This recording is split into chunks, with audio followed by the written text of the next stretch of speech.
Knight's going to get through it all and score his first career win in the Saturday Night Racing League Cup Series. What a finish! Too little, too late from behind, and Sebastian Marin, your first repeat top split winner of the qualifying series. We knew it was just a matter of time when Hunter Sr. is victorious. Josh Adams taking the win at Iowa. Juicy Spider Motorsports takes home the 1-2-3 finish.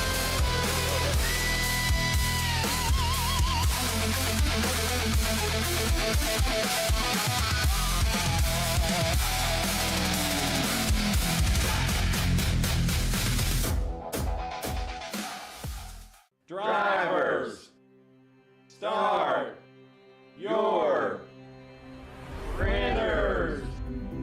To keep pace with the ever-changing landscape of marketing and advertising, let Clark Print Shop help you spot the trends and keep you in front of the pack with all your color printing needs.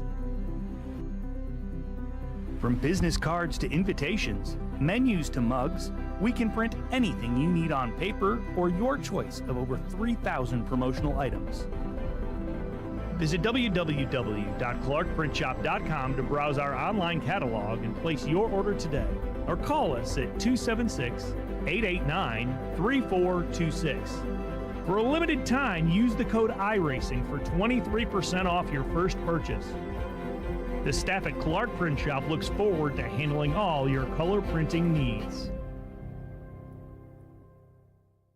Introducing Tractor USA, the best way to buy and sell premium ag and construction equipment. Tractor USA was designed to be straightforward, simple, and affordable with zero commission and live auctions every week. Tractor USA auctions offer the finest selection of pre-owned tractors, combines, and other ag and construction equipment from across the United States and the world. Simply go to tractorusa.com to get started today.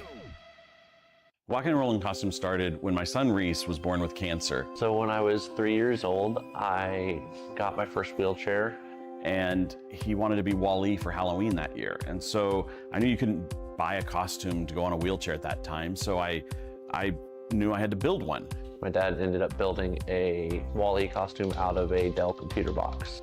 When we were all finished, he loved it. We took pictures of it and shared it on social media. So many people started sharing it that we started getting requests from people we didn't know. In 2015, we decided to build them for other kids because people were asking, hey, can you build them for my kid? So we started the nonprofit organization, Walking and Rolling Costumes, and we build costumes for kids all over the nation, free of charge to the families.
The paperclip-shaped racetrack in Virginia is going to be the venue for the 6th race of the 6th season.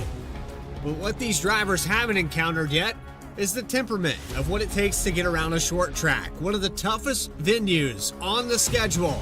And live here tonight, presented by M&J Distributors, it's Saturday Night Racing League, live on VSPEED. Welcome in, everybody. I'm your host, Bradley Cooper, alongside Connor Horn. Together, for all 5 seasons. Connor, the Cup Series has come here before, but this B car, it's going to be a challenge. I'm looking forward to tonight's action. It's going to be interesting. It's going to be a challenge to not have at least 17 cautions. Both races we've come to Martinsville have had a lot of cautions and had a pretty crazy finish, and also, obviously, it's always controversy because the bumpers are always being used at a track like this. AJ Stravado kind of had a controversial move in Season 1. He got the victory that day. Joshua Banks led the most laps last season in our return to this track with a lot of yellows. He kind of booted Jared Shepard. Jeff Wright ended up winning the race even with the penalty points, and who knows what's going to happen tonight. Might see our third different winner at the track. Might see Banks or Stravado repeat, but either way, probably going to see a high dosage of a lot of bump and runs and probably dump and runs as well. Like I said, this track averages 18 cautions across 2 races, so we're going to add some cautions to that total as well. Not a lot of backing, pretty flat paperclip, hot dog style track, whatever way you want to call it, whatever you want to compare it to. It's a boring of a racetrack, and it's why it's been on the schedule of NASCAR for about 70, 80 years. And it's down there on the Yellowwood curb now that I think we're going to see the factor of touching those curbs. It used to be grass. Now you can actually drive the car really close to that line, but before it would get loose touching that grass. So I'm interested to see if anybody uses that apron here tonight to rotate the car. Like you said, very shallow, so the banking's not there. You got to figure out a way to get faster through these corners and get the guy up out of the groove.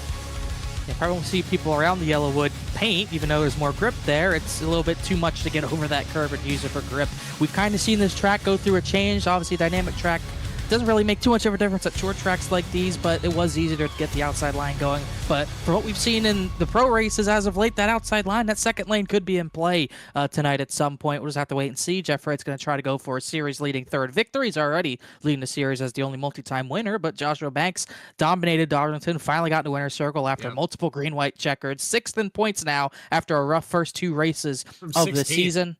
Yeah, he was 16th, moved up a lot thanks to that win and how crazy that race was. Wright and Kibbe are 1-2 like they finished the season in points last season. Caleb Weekly still 3rd. Justin Ritchie, great start to the season for him. Seth Hatchell started this season 7th in points. I don't know if I saw him. He is here tonight, so he'll try to stay at top 10. Stravado, one of our former winners here in 9th. J.R. Shepard in 10th as well. 250 laps with a pit road speed limit of 35 miles per hour will enter the pit road at the entry of turn 3. It's a very difficult racetrack to miss pit road, but it is also a difficult racetrack to merge off of pit road. You've got a lot of drivers that like to cut down at the bottom.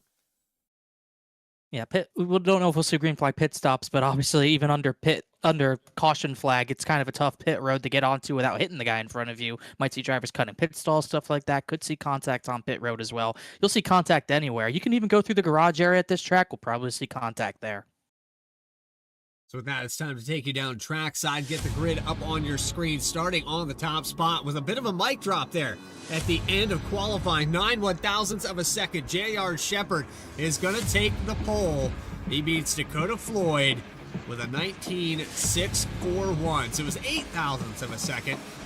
iRacing gave me a false premise there, but row number 2 is going to belong to Bailey Turner. Chad Klinger in the 09 looking to rebound after last week at Darlington. Early exit for the 09. James Lehman. That's all I'm going to say. Jeff Wright will start points leader in 6th position. Nathan Ferrata and Caleb Weekly will be in row number 4, and rounding out the top 10 here this evening at Martinsville, AJ Stravado and Elliott Butler in the number 6.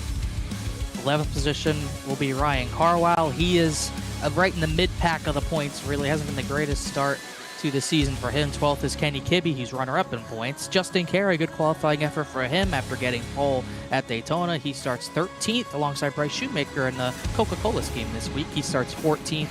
Eldon Stewart, who was in one of those crazy amount of wrecks at Darlington last week at the end, starts 15th. Andrew Horonis, 16th for him, trying to get his first career victory in this series. Reggie Ortega trying to get back in the winner's circle. He'll start back at 17th. Next, Adam Cabot, who did not qualify as well as we're used to him seeing. He does not have too many short track wins, but he's usually fast anywhere we go. He starts 18th. Seth Hatchell, top 10 in points, starts 19th. Rob Hamp, good qualifying effort for him, puts him 20th. 21st spot going to Max Koss. Philip Brewer up in the top 10 in points. We'll start at 22nd. 23rd with Justin Ritchie. John Sanu in 24th. we start getting into the 22nd lap times with Casey Licata's been lapped. Are going to start 26th, 27th, and 28th with Brandon Wallace and Stephen Davis, teammates here tonight. Then you go back to Chuck Sweeting and Andrew Tuganoff back out on the racetrack after his win at Daytona. It's been a drought here, seeing the 3-car on the racetrack. A few weeks off there, back to it. Then you have Matt Shanoski, Christopher Hodges electing not to take a time, with Project McLavick, Keith Shoemaker, and I believe Austin Belke and Mark McFadden rounding out this field. So Connor, got a lot of different people that have the potential to win this race. You can almost chalk it up similar to a Daytona or Talladega. Anybody can get a victory here. Yeah, you just need to survive. It's kind of like a super speedway. You really just need to survive, and if you have, but kind of different, more important than a super speedway, you need track position. I think if you have track position in the last 50 laps, you have a good chance of winning. But you could wreck with a lead. We saw last season with Joshua Banks. So survival, keeping your car intact is so important here. Here we go for week number 6. Green flag is out, and we're underway. Saturday Night Racing League live at Martinsville.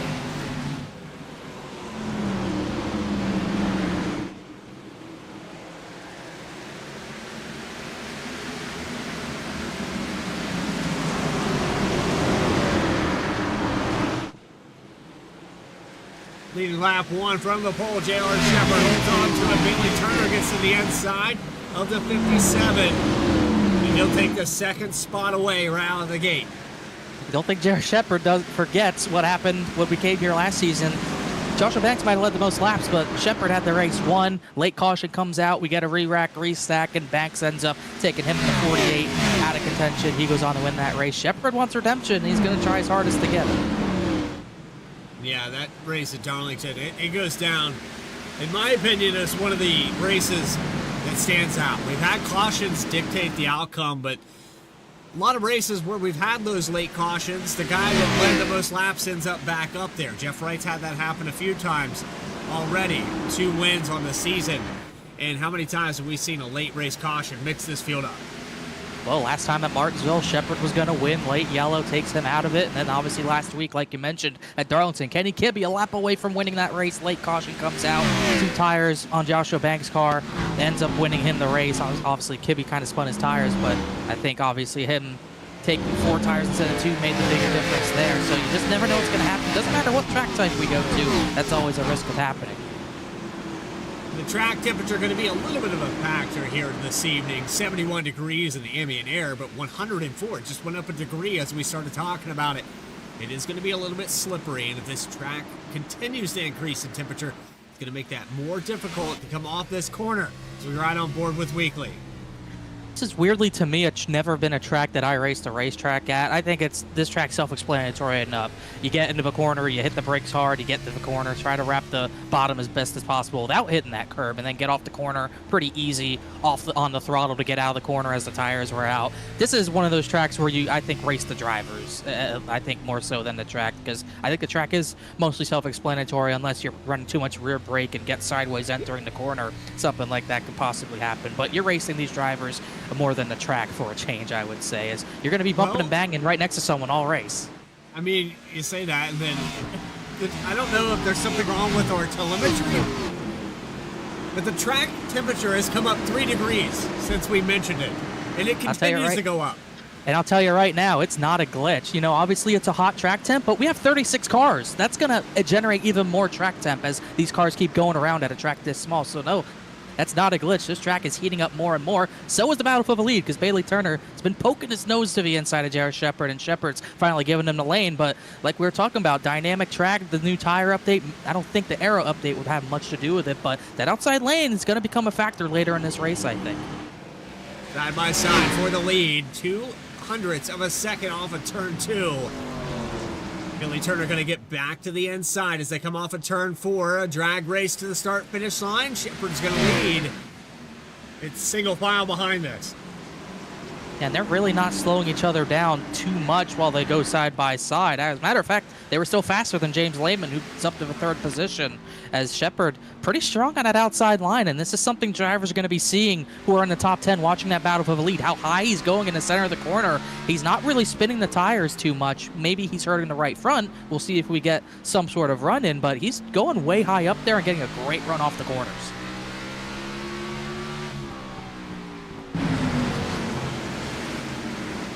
The 98 of Shepard holds on to the lead for the time being. Closest battle on the racetrack right now for that top spot. Shepard will continue to lead, but keeps giving that inside lane, the outer line there. You can see that concrete strip through the corners. That's another factor. A lot of tracks don't have that. The only other one that comes to mind is Iowa, where there's a grip strip down on the bottom of the racetrack. Not even really grip strip. They just paved the corners instead of the straightaways. Very unique track Iowa is. This is kind of how Martinsville's been for a while. And if you get a little bit too high up out of that concrete, maybe dip the right sides in the actual asphalt, you're going to be out of grip and out of time trying to hold up the driver behind you. And you can see he's starting to lose some steam on that higher line, and Turner's starting to cut through the center just a little bit better. But with 36 cars still running on track, obviously this early, even at this pace, battling for the lead, they're probably only a straightaway behind lap traffic at this point. 113 degrees now. Turner still not able to complete that pass on J.R. Shepard, running that high line in both ends of the racetrack. We go through this field. We go back to Adam Cabot, who's gained 1 position. Seth Hatchell up 3. So a few movers in this race, but so far clean and green for 16 of them. Yeah, not many movers. Elliott Butler's lost 2 positions. Alden Stort's gained 1. Reggie Ortega up 2. Seth Hatchell's actually up 3 positions, as is Phillip Brewer. Bryce Shoemaker's gone backwards. He started 14th. He's outside the top 20, but a decent start for the 8. Tough to pass here, and we're seeing why with Shepard on that outside line. Turner, who's pretty pacey, just can't get that bottom to work, and that seems to be the case all the way around the racetrack. And it's 3 spots gained for the 64 of Ben Lapter. He has gotten around Max Koss and a couple others. Max Koss down 3 positions. John Sanu in the 86 and 25th position on board with this driver. See what he's trying to deal with. Pretty easy end of a corner, a little bit higher up out of the in the center of the corner, I would say, than Koss. You can see that 63 get away. Actually brushed the wall a little bit, not uncommon here, trying to use all the racetrack on corner exit, and then kind of entered the corner. Yeah, he overdrove the entry to the corner there and paid the price. That's the issue. If you overdrive that corner entry, you're going to slip up out of the groove. You might end up spinning. Got to be careful of that. It's going to cost you track position. Just cost him the spot to Telganov. Telganov going to get to the inside. Still not able to complete the pass there. And the win at Daytona, we were talking about Telganov. He was leading the points for a whole week. Yellow's out. Matt Shadnowski on the 31.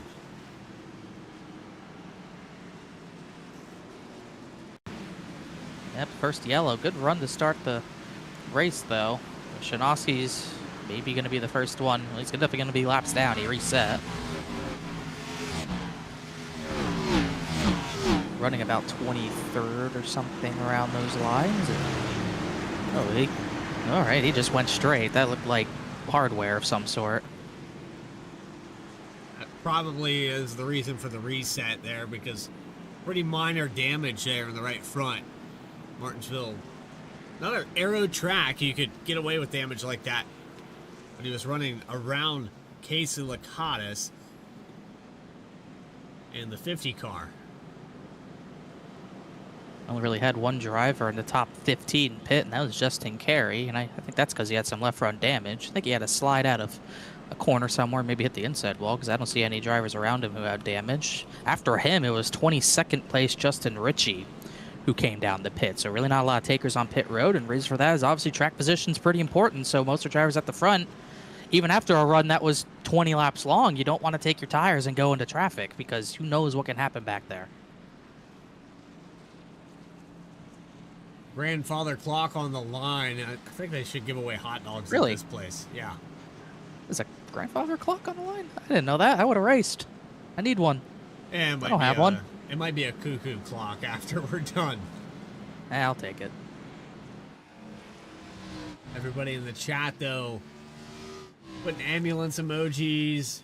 We're going to go fast under pacing. Over and under 17.5 cautions. I'm not sure how you get a 17.5.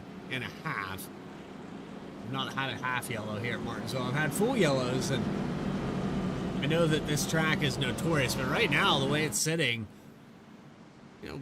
we're doing pretty well. I think a lot of these yellows happen very early in this race, and everybody's been pretty well behaved. One thing that's funny to compare between both Martinsville races is that the first race was in 2023. It was 19 cautions for 90 caution laps, but last season it was 17 cautions, which you would think it would be a similar caution lap count. It was actually only 54 last season, so obviously somewhere in there, I think iRacing took away a pace lap here. That's why it's about the 40 lap difference, even though it's a 2 caution difference.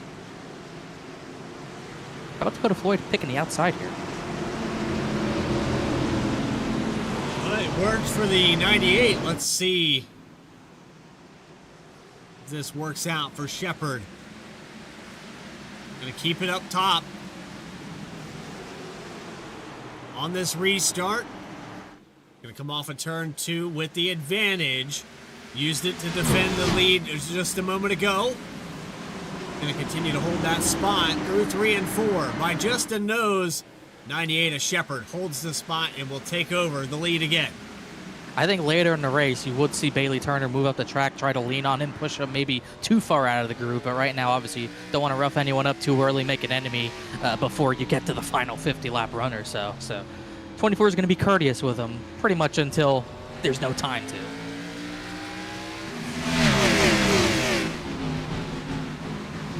Watching the 05 of James Lehman try to get by the 24. Working that outside line.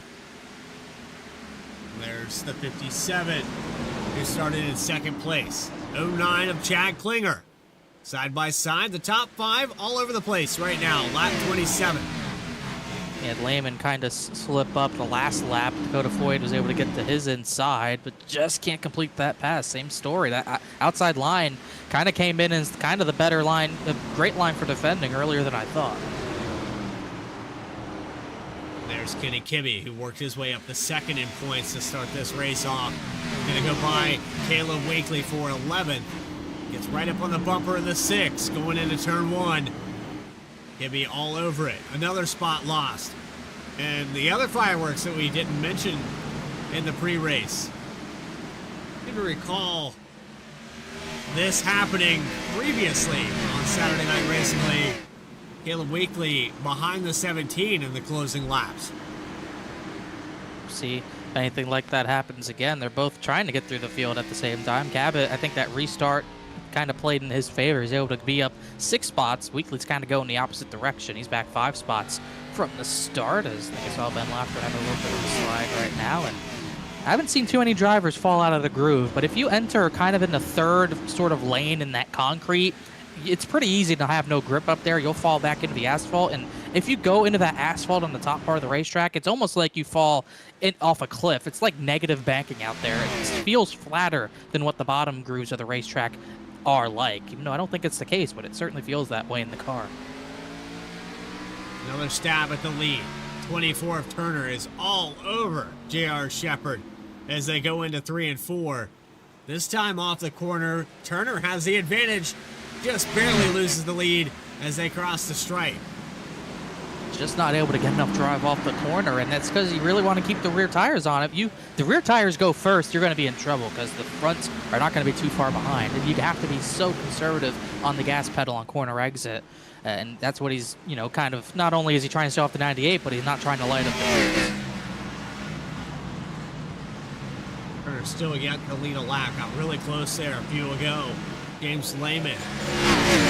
You watch the 98 get a little bit tight there off the exit of 2.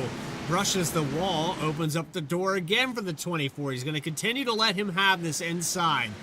With the top 5 checking out a little bit. There's the Nathan Ferrata in the 77. Has a gap back here. Elliott Butler side by side. Kenny Kibbe on the outside. I'm surprised. 98 keeps getting enough space on corner entry where I think he could probably go back to the bottom, and Turner wouldn't hurt him too much, but he's just able to get a good run up there, and maybe his car's handling better. Kenny Kibbe's trying to see if it works for him. He's trying to get around Elliott Butler, and he did so around the outside of the racetrack. So it took him like a lap, but pretty quick around the outside. He got to the outside of Carwell as well. I mean, that is the group to be in right now.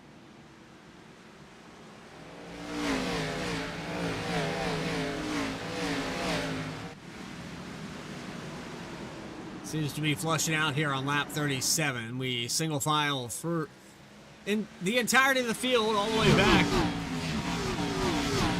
We have to go probably to Telenoff at 19th. He just made a pass, and just behind that, Van Laughter, Bryce Shoemaker in the 54. Other drivers having success in that top line. Bryce Shoemaker wants all the way back to the curb if he can, but if you're not good in that top line, it's kind of a conveyor belt around the inside behind him, and you can go backwards half a dozen spots in a hurry.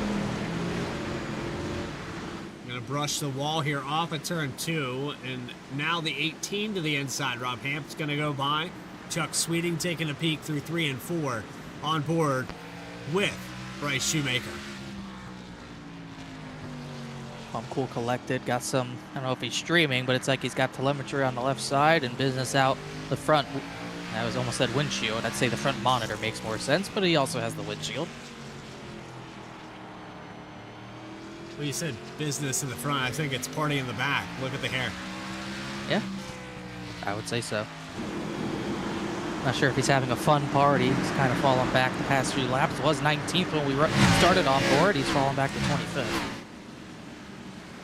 Shepard starting to make a little bit of ground. Pulled a 10th there that last time by. 20.870. The outside seems to be working a little bit better. Yellow is out, just as we mentioned that. 118 degrees on the track temperature. And another car around. It's Brandon Wallace in the 99. It's kind of what we saw in the O'Reilly race. Just some single car incidents really slowed the pace of the race down. Kind of ruined the race in the real world. And fortunately, first 2 yellows, both single car incidents. Wallace running 33rd, enters too high, and kind of got caught half and half. They kind of got left side's concrete, right side's asphalt, and that's never a good combo. This yellow is going to bring everyone to pit.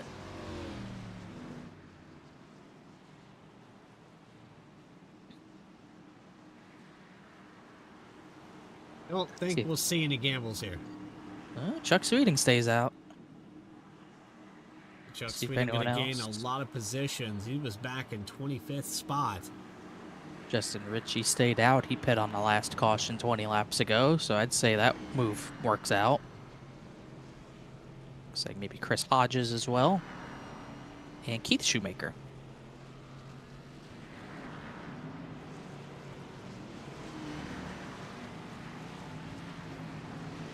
Chinoksky done for the day, down and away from the 98.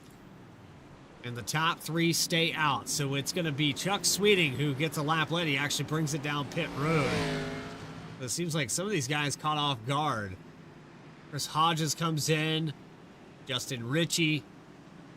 So, a little confusion there. I guess so. Maybe they didn't think pit road was open. Some guys barely beating the pace car out. Goodness, Justin Carey just about went a lap down. Looks like Brandon Wallace, Cost, McFadden, they will go a lap down. But yeah, those guys, I guess, didn't think pit road was open or didn't show up on their screen, and they will go to the back, as will those guys who got lapped by the pace car. If you're taking time repairing damage, you probably shouldn't do it, because you get lapped in a hurry at tracks this small. And usually, obviously, these O'Reilly cars, look at the Richard Petty Tower, these cars usually don't go to tracks this small unless it's Bristol or Martinsville, really. Richmond usually takes a while for the pace car to go around, but very easy to get lapped under pit road, especially if you're at the back.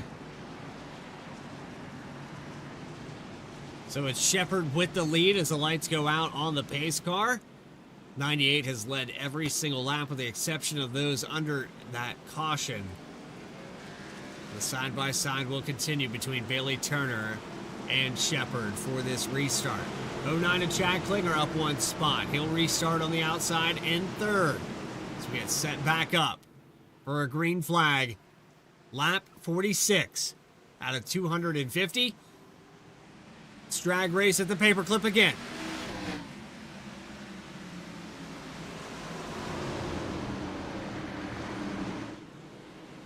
off here. 24 is able to clear. James Lehman not able to clear.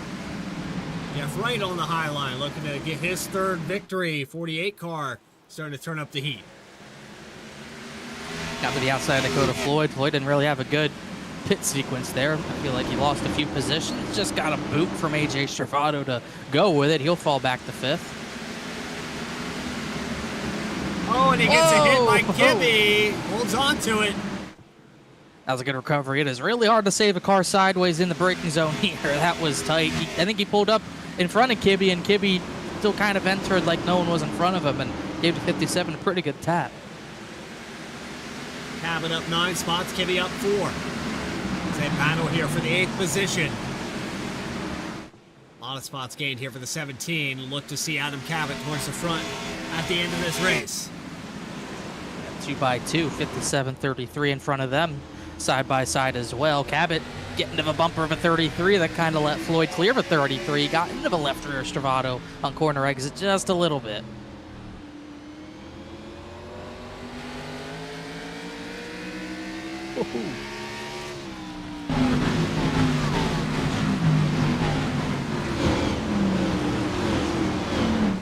Our way up out of the groove there. That's the 71 of Ryan Carwile. He's going to lose 2 or 3 spots out of that. Yeah, just another case. It's such a fine line if you're entering high on that outside line. If you don't get into the concrete fully, you're going to get pretty sideways. Definitely looked like that was the case there. Same thing we saw Brandon Wallace. Stravato just had a little bit of a wiggle. He's going to lose a position to Cabot here. And everyone's kind of on ice if you go a little bit too far out of that light gray stuff. Track temperature came back down a little bit as caution had flown. There's Casey Lakatos in the 50, running 27th position so far, and a hard impact to the inside wall. That's the 86 of John Sanu. And he'll take out the 54 of Shoemaker. That was somehow only a 2-car incident, but that was definitely the biggest hit of the night. Not sure what that was about. New gets loose off of 4, and then it's going to shoot to the inside. It looked like Shoemaker. It looked like the 86 was like sideways before he got hit, but the 54 definitely hit him. Back to some more time. That just looks strange.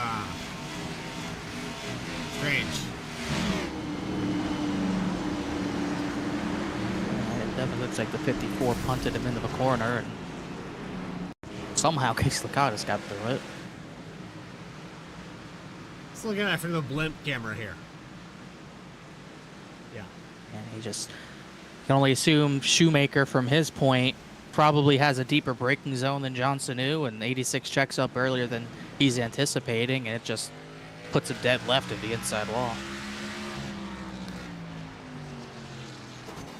Bam, and it just shoots him right back into the 54. That was for about 25th, so it's not like they were at the very back. There's a lot of cars that could have been involved in that weren't. So a quarter of the way through this event with J.R. Shepard at the top after starting on the pole. 1 lap goes to Chuck Sweeting in the 75. He's the only other lead change of the night. I don't even think it gave it to him. I thought Sweeting got a lap led for the 75, but apparently not. So it's been all J.R. Shepard. Yeah, I believe so. I think Sweeting, when he accidentally stayed out the extra lap, was probably so far back he didn't beat the 98 to the pace car. And upon further review, that was exactly the case. But so far, kind of tougher to pass than I'd anticipate. It's not easy to pass at Martinsville ever, but definitely seems like that outside line's so strong to the point where you kind of really have to rough someone up in the left side door to kind of push them out of the groove and get that pass done. I don't think we'll see that, at least for the first half of this race. When we get to lap 125, that's when the elbows come out. Guys will start pushing each other around, and that's when the short track racing is at its best.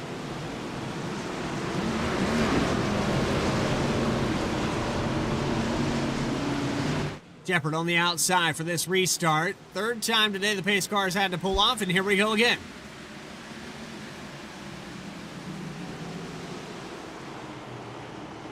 Side by side for the lead. Turner might take it this time.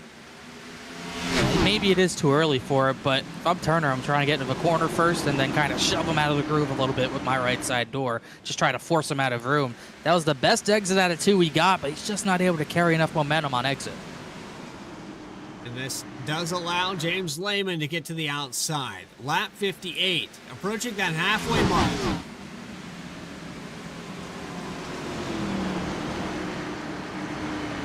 I think you're right, though, Connor. I would probably use the door. I don't think we're going to see it this early, but somewhere around lap 125, you're going to start to see the patience wear thin. That's Martinsville in a nutshell. It's just who has the shortest fuse. Yeah, usually the person with the shortest fuse does not win the race, but most of the time the guy with the longest fuse doesn't win the race. Kind of have to find a middle ground, which is not very easy to do. As we saw Martin Truex, crash, turn 2. I think it's Chuck Sweeting in the wall, and he's crashed. And another single car spin here on lap 60. And that one's done.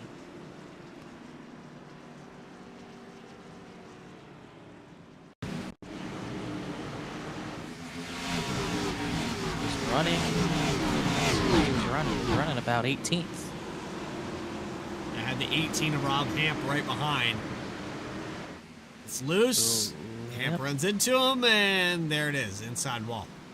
Classic case. Driver gets loose, tries to gather it. Driver behind can't check up in time. Driver who lost it ends up wrecked.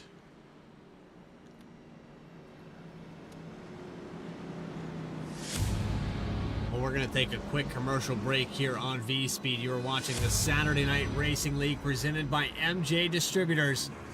More coverage will continue from Martinsville in just a moment.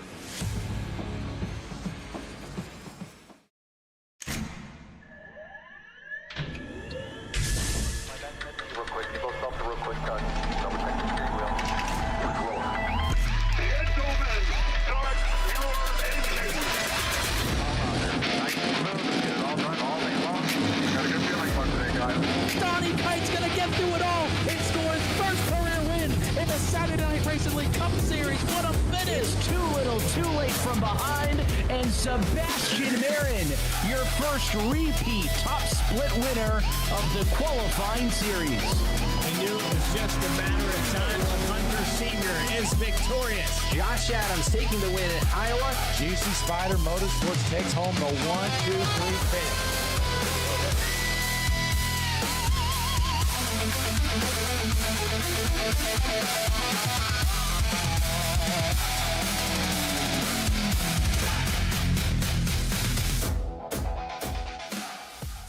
Drivers, start your printers.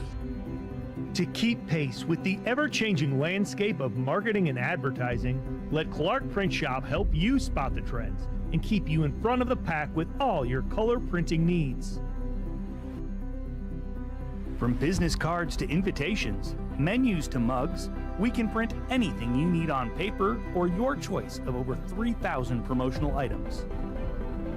Visit www.clarkprintshop.com to browse our online catalog and place your order today, or call us at 276-889-3426. For a limited time, use the code iRacing for 23% off your first purchase. The staff at Clark Print Shop looks forward to handling all your color printing needs. Introducing Tractor USA, the best way to buy and sell premium ag and construction equipment. Tractor USA was designed to be straightforward, simple, and affordable with zero commission and live auctions every week. Tractor USA auctions offer the finest selection of pre-owned tractors, combines, and other ag and construction equipment from across the United States and the world. Simply go to tractorusa.com to get started today. Walking and rolling costume started when my son Reese was born with cancer. So when I was 3 years old, I got my first wheelchair. And he wanted to be Wall-E for Halloween that year. And so I knew you couldn't buy a costume to go on a wheelchair at that time. So I knew I had to build one. My dad ended up building a Wall-E costume out of a Dell computer box. When we were all finished, he loved it. We took pictures of it and shared it on social media. So many people started sharing it that we started getting requests from people we didn't know. In 2015, we decided to build them for other kids because people were asking, hey, can you build them for my kid? So we started the nonprofit organization, Walking and Rolling Costumes, and we build costumes for kids all over the nation, free of charge to the families.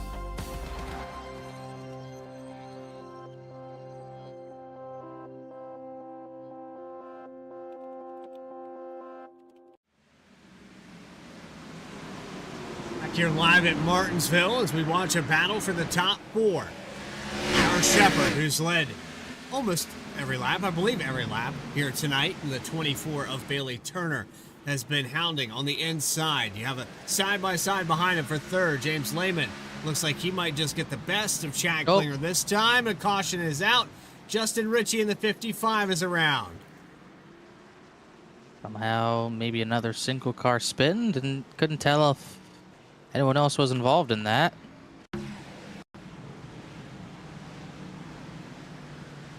Yet another yellow a little bit further at the back. Ritchie was 20th. Yeah, help. There's a checkup, and then the accordion effect. Ben Lafter gets into the back of him. Good job locking it down. Yeah, good job.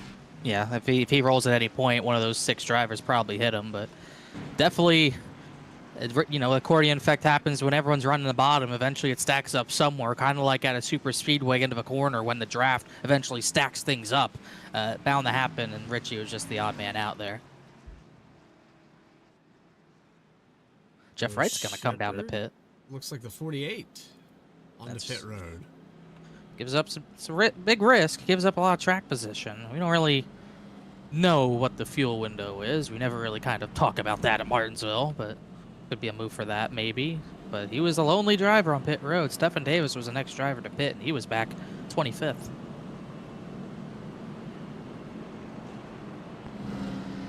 So we have an opportunity here to bring a driver into the broadcast booth. Connor, I'm going to leave it at your discretion. Anybody that you have in mind. Right now, J.R. Shepherd with the lead. Bailey Turner, James Lehman, the top 3. I'd say AJ Stravato. He's a former winner here. He hasn't won in a while. Maybe go with him.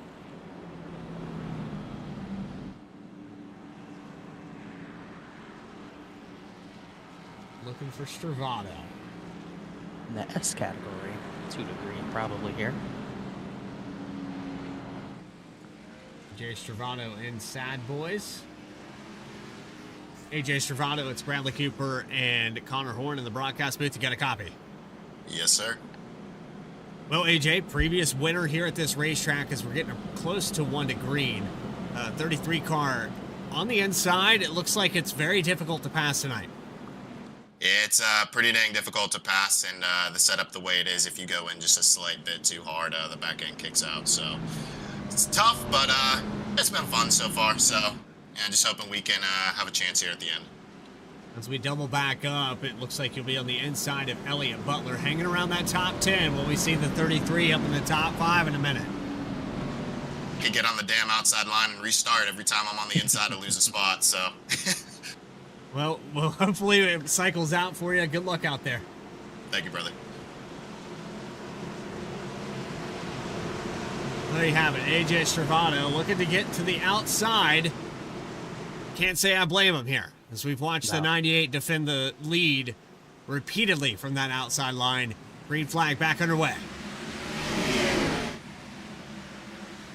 That's probably the best launch Shepherd's had on the restart in a while. Every other restart seems like Turner's been able to stay to his inside, but not the case this time. Ooh, Klinger might get to Bailey Turner's right rear, though. He got to the right rear temporarily on the entry at 3. Turner's going to go back to the inside as Shepherd, though. Klinger not given any room. 75 laps in, I think that's out the window. I think Klinger and Turner very rarely give room anyways.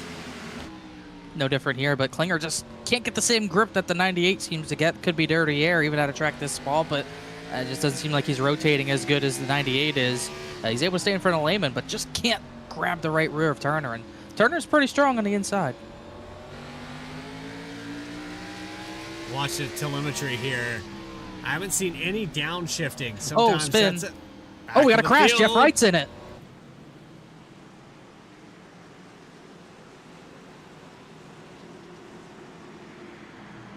Jeff Wright to pit road. Had to reset.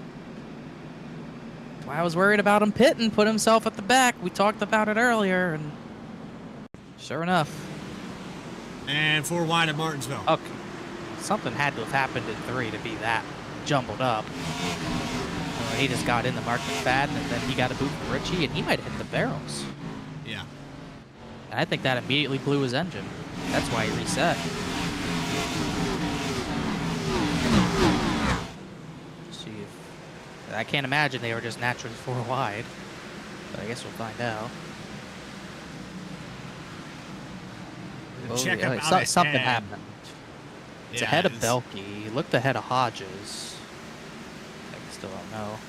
He definitely got into 5, no doubt. Then the 55 hit him, but a lot of that I think starts out of 4 because something must have happened further up ahead. What we're talking about though, pitting and putting yourself in traffic. There's 3 wide with Telman off.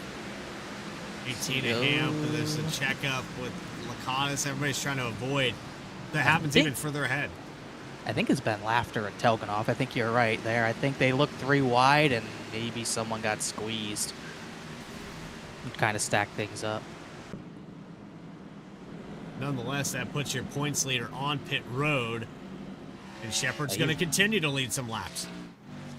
Well, we don't see Jeff Wright DNF a lot. I'd have to look it up for a few minutes probably to find out the last time he's DNF'd, but his engine blew on impact. He's going to be out of the race and might have a new points leader coming into the break this coming week before we get to Iowa, but a big moment, the 48. 19 points separating Kenny Kibbe, who's running in 9th position now. Jeff Wright back in 32nd. So statistically, yes, I'll agree with that.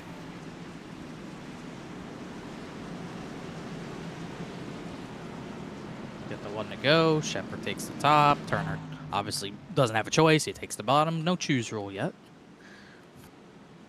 But we're starting to lose some cars pretty quickly, even with some minor incidents. That was probably the biggest incident of the night. Matt Shanowski, John Sanu, Chuck Sweeting's out. Keith Shoemaker as well is out. Everyone else still lead lap. Well, defending on the outside, we'll put the ticker back up on your screen. Green flag is out.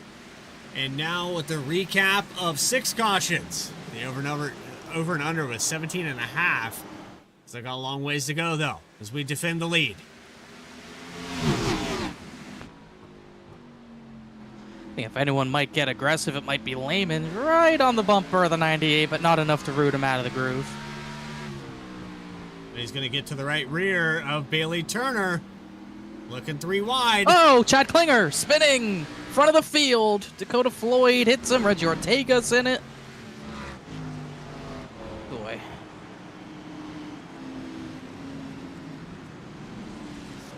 Nina Klinger, heavy rear damage. Still reckon. Trying to get back going, stay lead lap. I think he will. He'll drop behind the pace car, but he should be fine to continue. What happens here? Well, it's self-explanatory. 17 hits a 09. Oh, Rob Ham punted Reggie Ortega. I think 17 thinks his 09's running high, so he goes for it. Then, right, 09 didn't really come down. 17 just a little fast on entry. 57, 14, 18, 2. I don't think any hits there that'll take anyone out of the race, but I think if anything, it makes it every car that was involved in that more of a Martinsville car.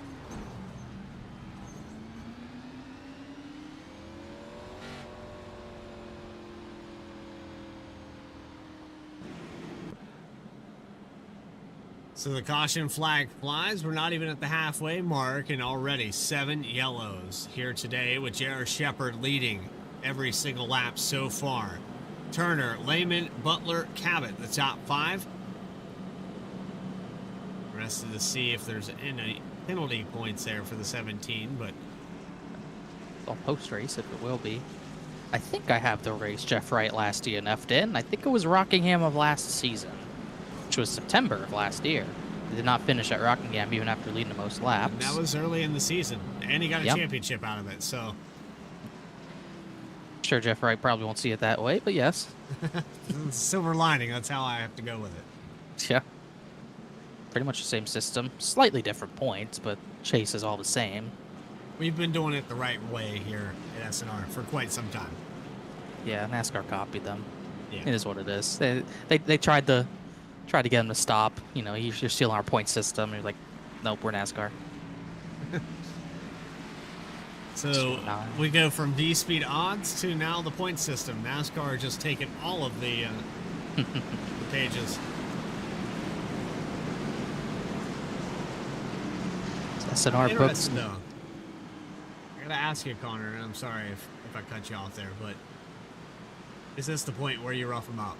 Is this where Turner starts to move them? I don't think so. We're still just 1/3 into this race. We still have a lot of running to go. I think we get to the last 50 to 100 laps. I think you'll start seeing him inch up the track more. Here we go for another restart. Into that restart zone we go, and another great jump here. J.R. Shepard has perfected his launch, and this time he's clear of Turner instantly. Yeah, Elliott Butler was the guy in 4th, and he did not get going at all. He just completely went to the back, so he'll go. Really only lost a spot out of it, but they let Lehman, Cabot, all these guys on the inside get clear. Estravado, even though he's not on the outside where he wants to be, it's another restart from the inside line. He's going to take him to the 6th for the top 5. 33 off of turn 2. Has the nose for 5th. Two drivers had contact at Auto Club. No better track to settle things, I think, than this type of track. Butler, probably the first up he's been running, was on that restart, got up to 4th after some front runners were running that last crash. It's side by side for 10th spot with Philip Brewer.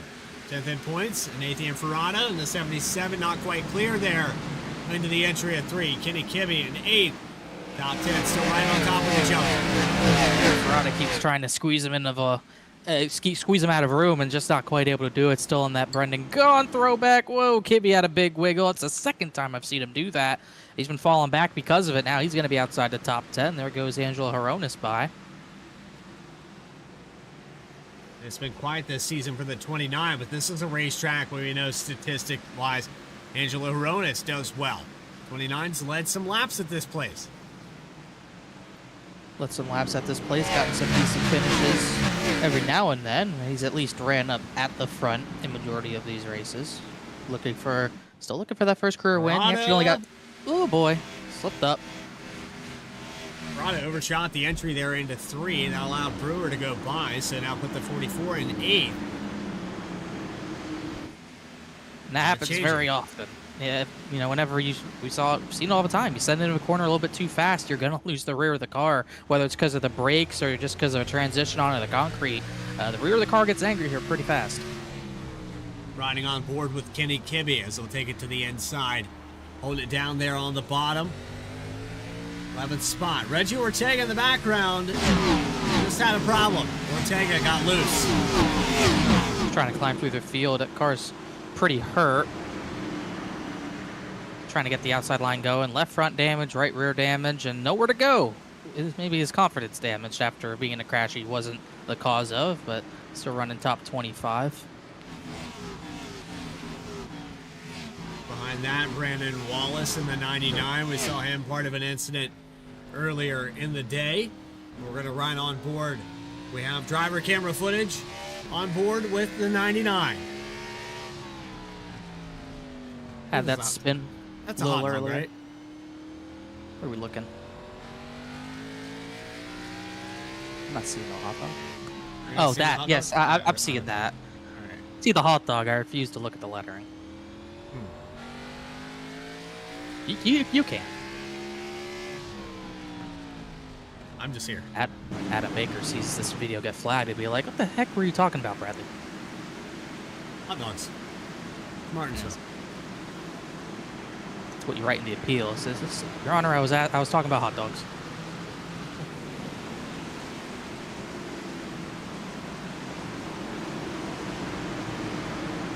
So it's deeper in this field where the action is, and you watch back here in 23rd. Reggie Ortega just ahead of this battle between Chad Klinger and Broderick Vaclavic in that 23rd spot. You go back a little bit further behind that. Feel very spread out. Jeff Wright still on pit road. Last car on the racetrack, Mark McFadden, who was involved in the incident with the 5 and the 48. Bryce Shoemaker some damage, but we're continuing to chug along here as we watch the battle for the lead heat back up. Yeah, I think Turner did give him a little bit of a tap entering the corner. Wasn't really able to force him out of the groove, but I think he finally gave him that first tap and said, hey, I've been behind you for 100 laps. It's not going to go well for you eventually if this keeps up. That's what I think he was saying to him. And, you know, maybe the 24 is faster. We really see no one else challenge for second, let alone the race lead. So it's hard to say if the 24 is faster or 98's pacing himself or what the deal is. We're watching off the back end of Shepard. He's choosing that low line now. He's not allowing Turner back to the inside. Maybe that tap let the 98 know, hey, maybe I need to block this lane and not let that happen again. Right now Turner's going to back up a little bit, maybe trying to keep the tires, the fronts on it, trying to gear up another run to the back bumper of the 98, but definitely got to stay on his toes. Blame and hit the curb back there a little bit. That'll give the 24 some room, but you got to pull it off stops when someone's just... We kind of saw this last week at Darlington, too. Not really, obviously not the same track, but a similar situation where the leader never really got away from second place, and they were bumper to bumper. It was Banks and Jeff Wright last week, with Banks obviously not here tonight, I believe, but kind of similar situation where the top two are just bumper to bumper for majority of the race. Yeah, Joshua Banks not on the racetrack in the 35 after getting that victory. Gaining 10 spots to get up there in the top 10 in points. He's now going to lose those positions. Finally beat Jeff Wright, and he was like, I need a vacation. Yeah, why not? Well, everybody's going to beat Jeff Wright, with the exception of Keith Shoemaker, Chuck Sweeting, John Sanu, and Matt Shanoski.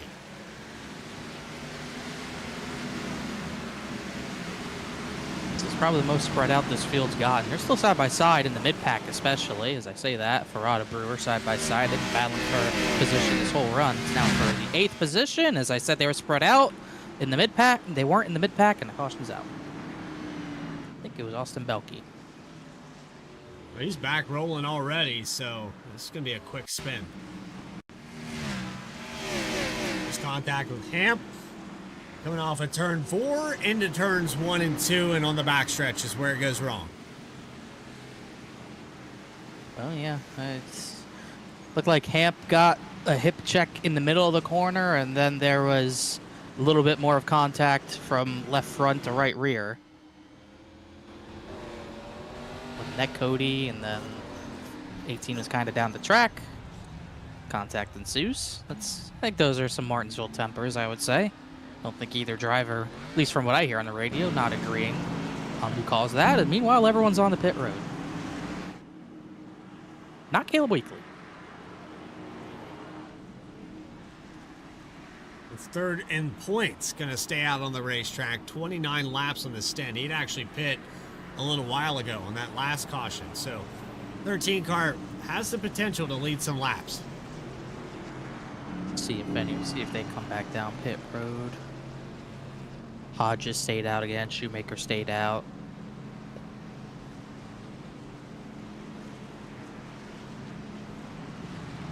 Pit road, is it a battle? Ooh, it is. I think James Lehman might have gotten it.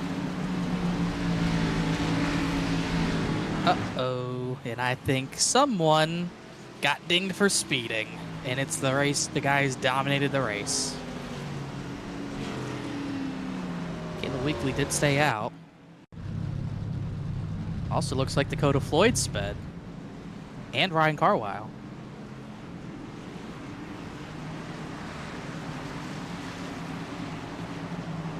See right there on the right-hand side. Try to get a better angle at it here. I think he really just didn't want to give up the lead on pit exit and kind of undulated the throttle on right at the cone. Right there is the line where it matters most. You see him right here. He pulls forward compared to those two pretty quickly. I think right there on exit is probably where he got popped.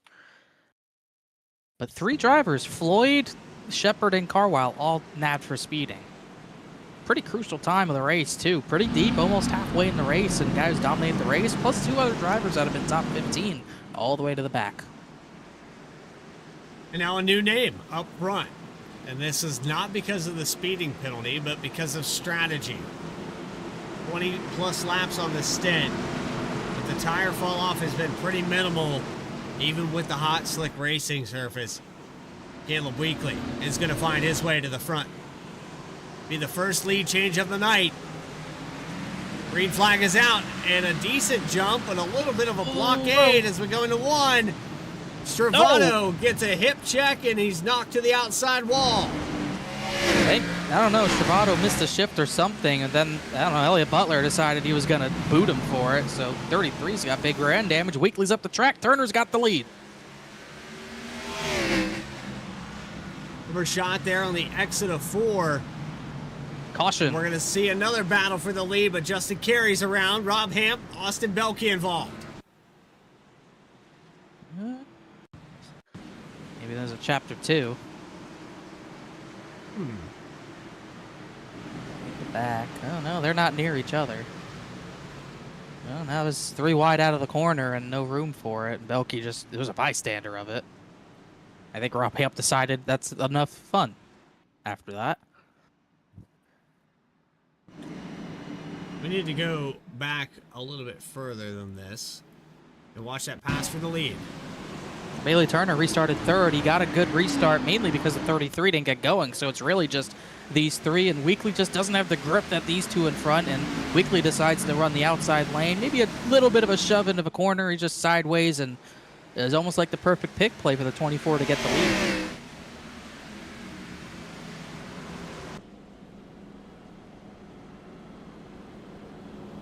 And it's J.R. Shepard back in 23rd. Did get through that incident seemingly without damage, as did Carwile. And Dakota Floyd, I think, also pretty clean.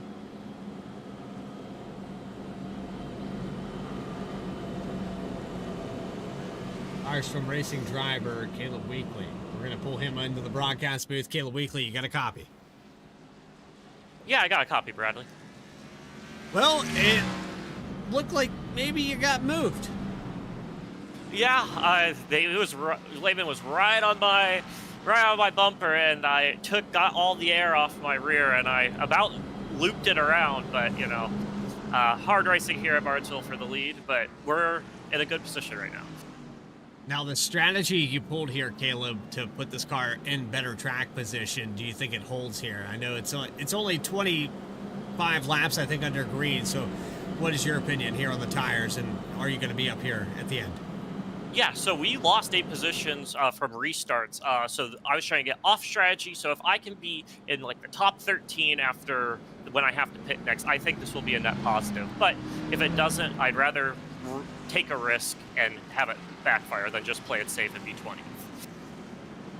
We appreciate you coming up here and talking to us as we double back up. Caleb, anybody you want to shout out real quick before we go back green?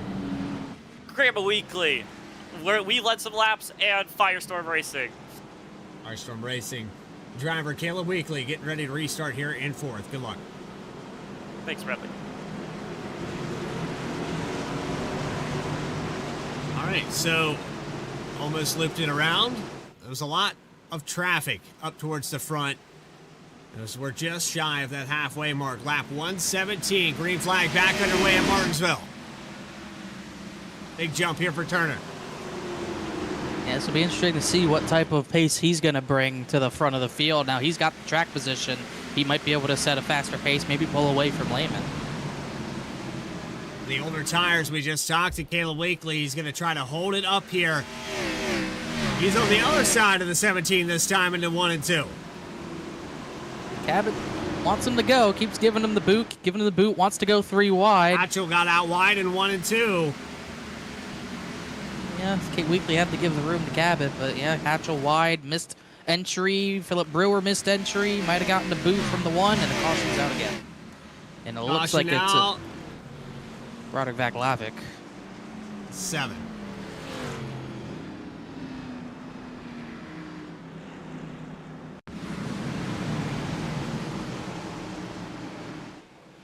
like another single car spin that unfortunately triggered the yellow.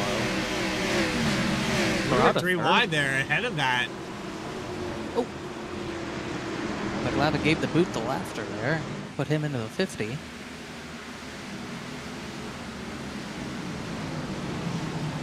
And it's another case of entering too high. I saw it earlier with the 99.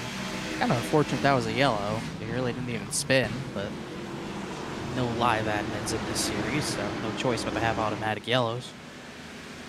And here's the 3 wide. So Brewer missed the corner there, slid up the track. And they were 3 wide on corner exit. Brewer lost a lot of track position there. This is on the restart here where the 3 had to back it up a little bit further and find it, but I think Brewer misses he did the same thing the lap after, just missed the outside line up the track and then put 3 wide in a bad spot, but props to everyone in that 3 wide, giving a lot of room, especially Coronas on the bottom, giving a lot of room, letting Poganoff drive out of that. So it's Bailey Turner with the top spot, James Lehman, Nathan Ferrata, Elliott Butler, and Adam Cabot in the top 5. Caleb Weekly falls back to 6th. AJ Stravada with some damage, Justin Ritchie, Kenny Kibbe, and Andrew Telganoff in the 3. After vacation here for the 3 car, an unforeseen set of circumstances, looks like Andrew Telganoff will find his way back to the top 10. Maybe can get back in the top 20 in points. Yeah, only really fell, obviously that win went a long way towards his points after 2 races. Had a decent run going at his last race at Auto Club. Ended up 10th, could have been better. So he's got 2 top 10s to start the season, missed the last 3 races, still 26th in points. Tied for 26th with Brian Dean, who is not here tonight. And he's got a few other drivers in front of him that not having the best of days. Matt Shinosky out, Dakota Floyd's at the back. He just got the lucky dog. That Lavick just spun, so he could have a good chance of moving up a few positions in the order. The base car lights will go out. That will put the 24 and 05 side by side again for this restart. 98 of J.R. Shepard has worked his way back to 17th position, but we know, Connor, it's going to take a while. Need this race to stay green if you want any chance if you're J.R. Shepard after that speeding penalty. Just got to somehow keep his nose clean through all this. So tough to do, to make those passes without getting your nose dirty, but he's got to find a way. Our camera angle is provided by Dougie Beard, watching the green flag back underway, and a big jump into 1 again for the 24. He'll hold the top spot. Side by side for 3rd with Elliott Butler. Good run up to the front for Butler. Just got kind of chopped by Ferrata on the top side of the racetrack, but Ferrata's gotten up to 3rd. Cabot's up looking for that 4th position. Great run through the center of 3 and 4. Pull even with the 6. And the 33 making his way back up after getting booted out of line by the 6. Got to his inside. And another caution at the back of the field. I think it was Brandon Wallace again. And another single car spin here on VSPEED. Here's the restart. Watch the 99.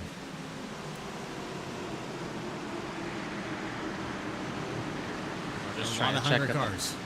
Everyone trying to check up, give room. You don't want to be the yellow. Don't want to be the one that boots someone for 20th. Hasn't happened. Turner continues to lead. Lehman, Ferrata, Cabot, Butler, the top 5.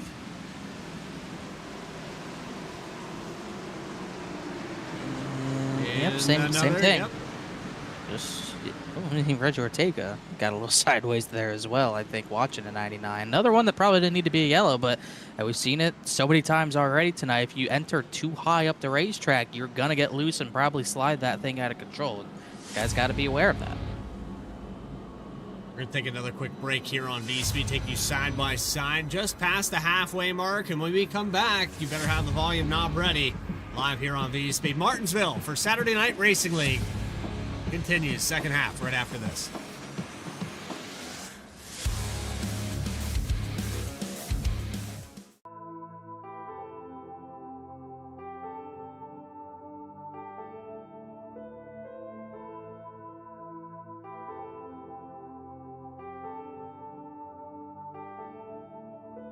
Welcome in, everybody, for Saturday Night Racing League.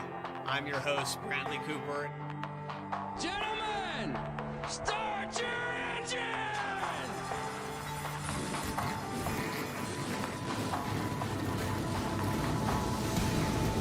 Again, want to thank you all for being here. 32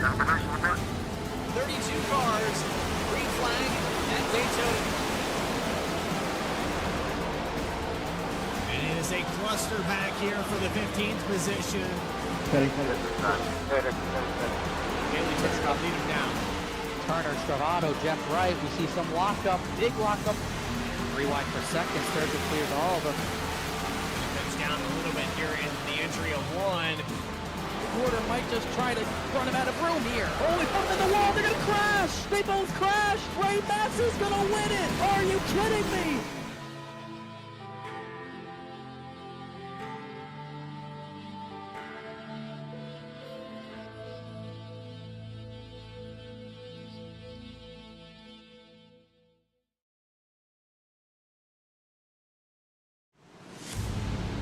Welcome back here to Martinsville.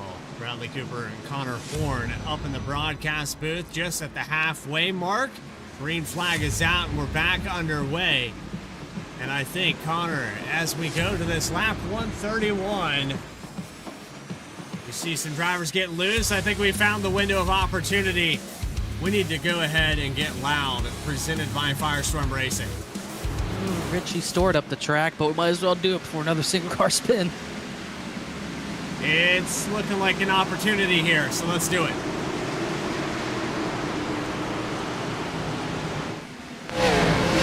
Oh, already. That was been laughter around. Caution is out. We'll take another stab at it in a minute. Just We'll as I hit the try. button. We tried. I had a feeling something would happen. Don't think there was any damage either car.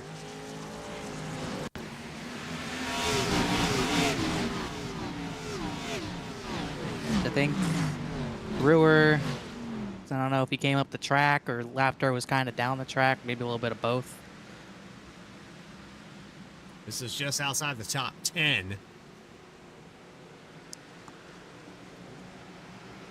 Or touch. Yeah, one's a little down, the other's a little up. Kind of just Martinsville out of the corner.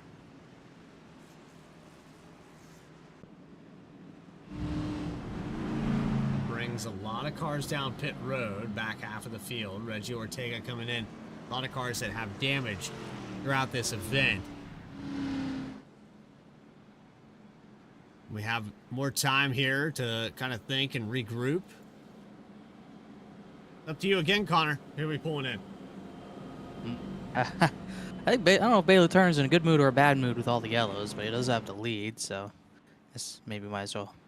I don't know. We already went for a Sad Boys guy, but trying to see. Let's get some variety. Maybe a Nathan Ferrata is up in the top 5 if he's in a Discord, which I'm trying to see if he is, and I'm not sure if he is, so never mind that. Never, I don't think I've ever seen Ferrata unless it's a post-race interview. How about Elliot Butler? It's pulling an admin. All right, let's pull the 6. Elliot Butler, Bradley Cooper, and Connor Horn. You got a copy? Yes, sir. All right, Elliot. How are you feeling right now? Everybody's touched somebody at some point in this race, but you're running in the 6th spot. You've had an up and down day, now up 4 spots. What is it going to take to finish out the second half of this race? I think the key right now is just survival. If you can get to the last 50 laps or so and you're in the top 10, you got a shot to win this thing. So just going to do my best to stay up here and stay out of trouble. And out of trouble. That's easier said than done, of course. And as we double back up, trouble's ensuing halfway through this race. Good luck out there. Appreciate it. Connor, we pulled somebody from the admins only chat, and I gonna get fired for it? I hope we get fired. We've been I hope trying we for get loud. 6 seasons. I hope we think get loud. We're gonna do that right now. Go ahead.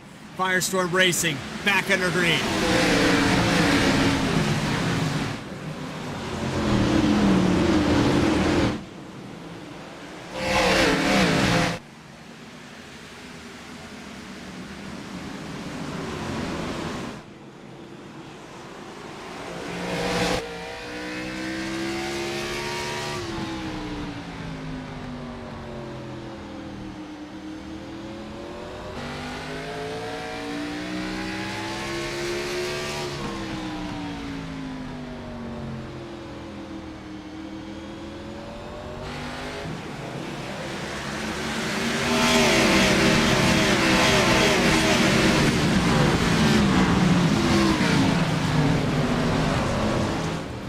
just like that, as soon as we get loud, it gets even louder. Mark McFadden around, and you saw coming off of turns 3 and 4. It's got to be a killer for these guys at the front. These single car spins slowing things down, and McFadden's obviously trying his best. Been a tough race for him. Been at the back for a lot of it. A few Mustangs in the field. There's really not that many of them. Hit the wall into the corner. And just loose on the top. Spins it around, backs it in.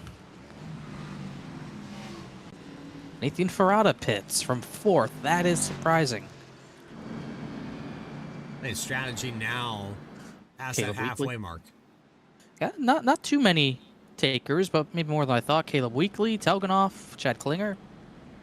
Then Bryce Shoemaker, Ortega there in. Belke from at the back is going to come in.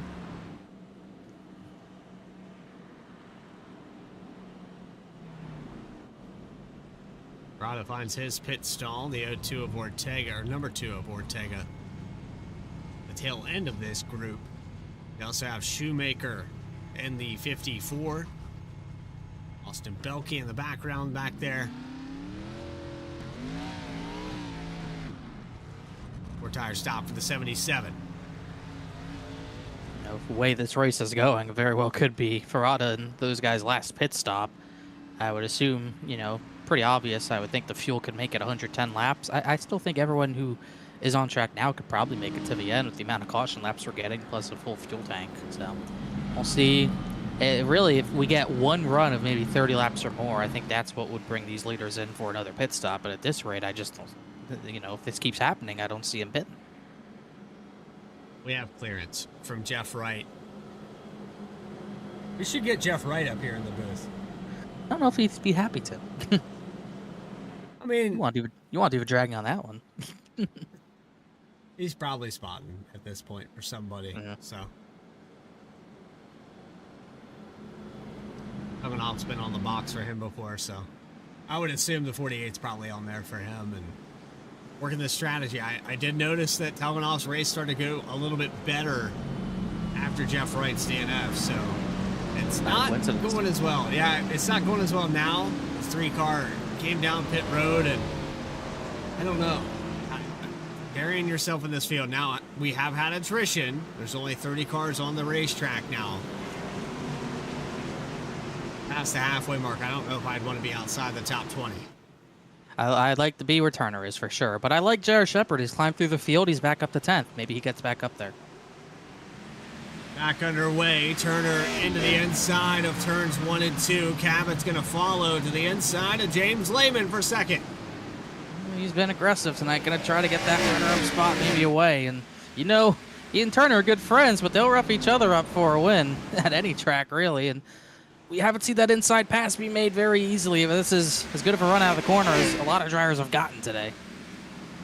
Cabot definitely knows his way around this place as well. AJ Stravato in the background in 4th. Kenny Kibbe moves up to the 5th position on the outside of Elliott Butler. Check up there on the inside.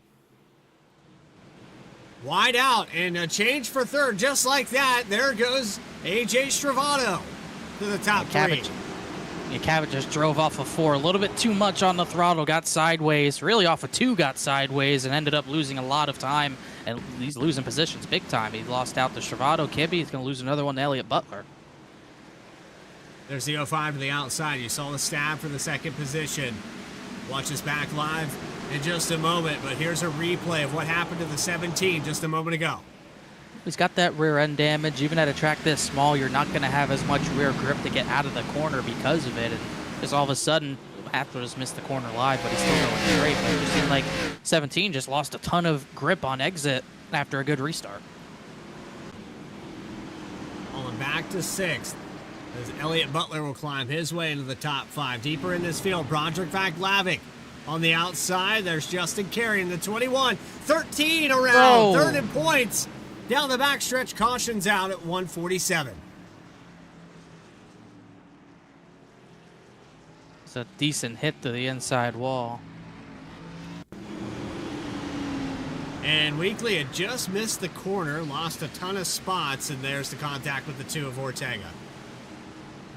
Weekly was just slow out of turn 2, and you had to be slow out of exit to avoid the outside wall, and Ortega was there, and 13 came down just a little bit.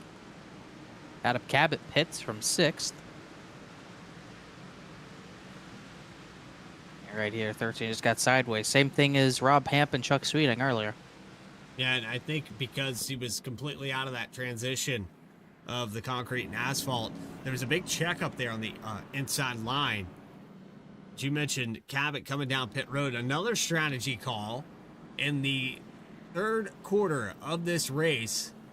We're starting to inch closer and closer to that. I don't know how I feel about the 17. And a lot of these drivers have been up in the top 10 all night, starting to bury themselves in the field, trying to get off strategy. It could be a flip of a coin whether they make it back up there. I think maybe part of Cabot pitting might have been the right rear damage. He's going to try to repair most of that, if not all of that, on this pit sequence. Ferrata came down to pit again. He took more tires. I'm not sure if he had damage or not, but I don't know how many tire sets he's going to have left. Just barely beats the pace car out.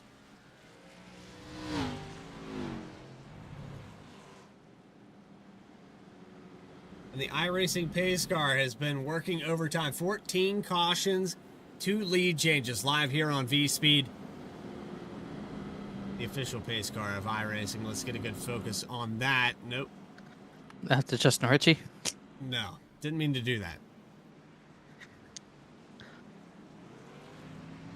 Although Justin Ritchie has had his moment here tonight to bring this pace car on the racetrack.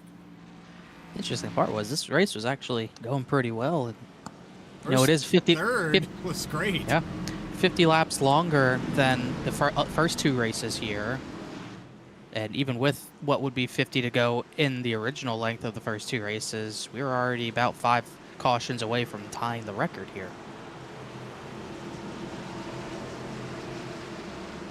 I said 21. That was my number.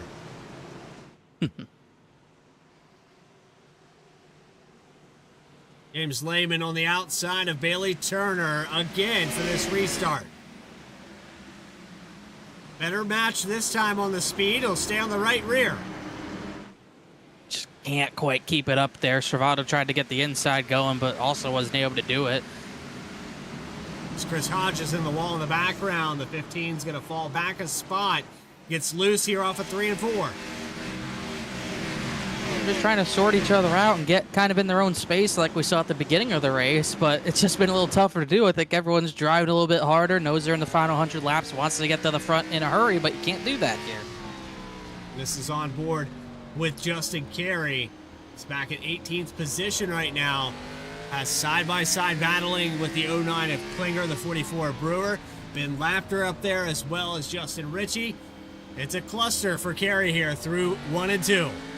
Yeah, really the mid-pack's been the most hairy part of the race.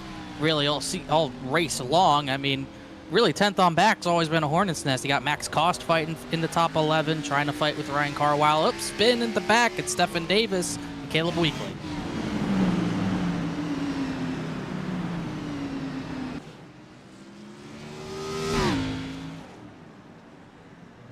And Davis going to tow to pit road. Back on the VSPEED instant replay and find out what happened. Davis got loose on his own.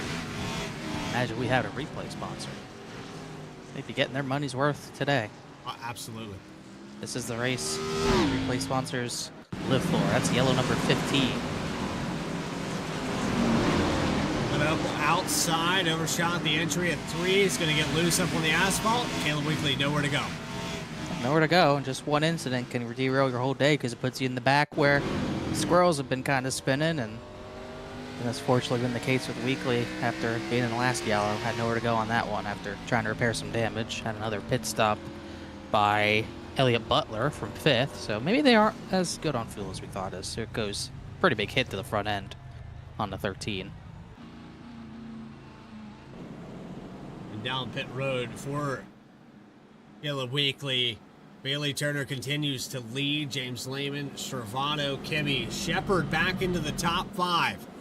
Mixed strategy here for the 98 to work his way back up here.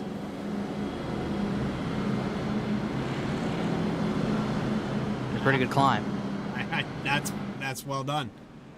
Yeah, and not a lot of green flag laps to be able to do it, and he hasn't really been off strategy from the drivers that he had pit with before, as Adam Cabot dropped out of the race. We'll see if he rejoins. Nathan Ferrada's left the race, so I think maybe he's called it a day because of all the yellows that were happening, because he was not damaged. 27 cars still on the racetrack. Stephen Davis on pit road. This is attrition at its finest. Over 10 cars out of the race, and the trend continues. A lot of damage on Caleb Weekly. Gonna come back out here on the racetrack. It's gonna be back in 26th position as we'll double back up. Lehman showing outside, gonna choose for the 24. Yeah, I mean, Bailey Turner, since he's gotten the lead, has not budged from that bottom line.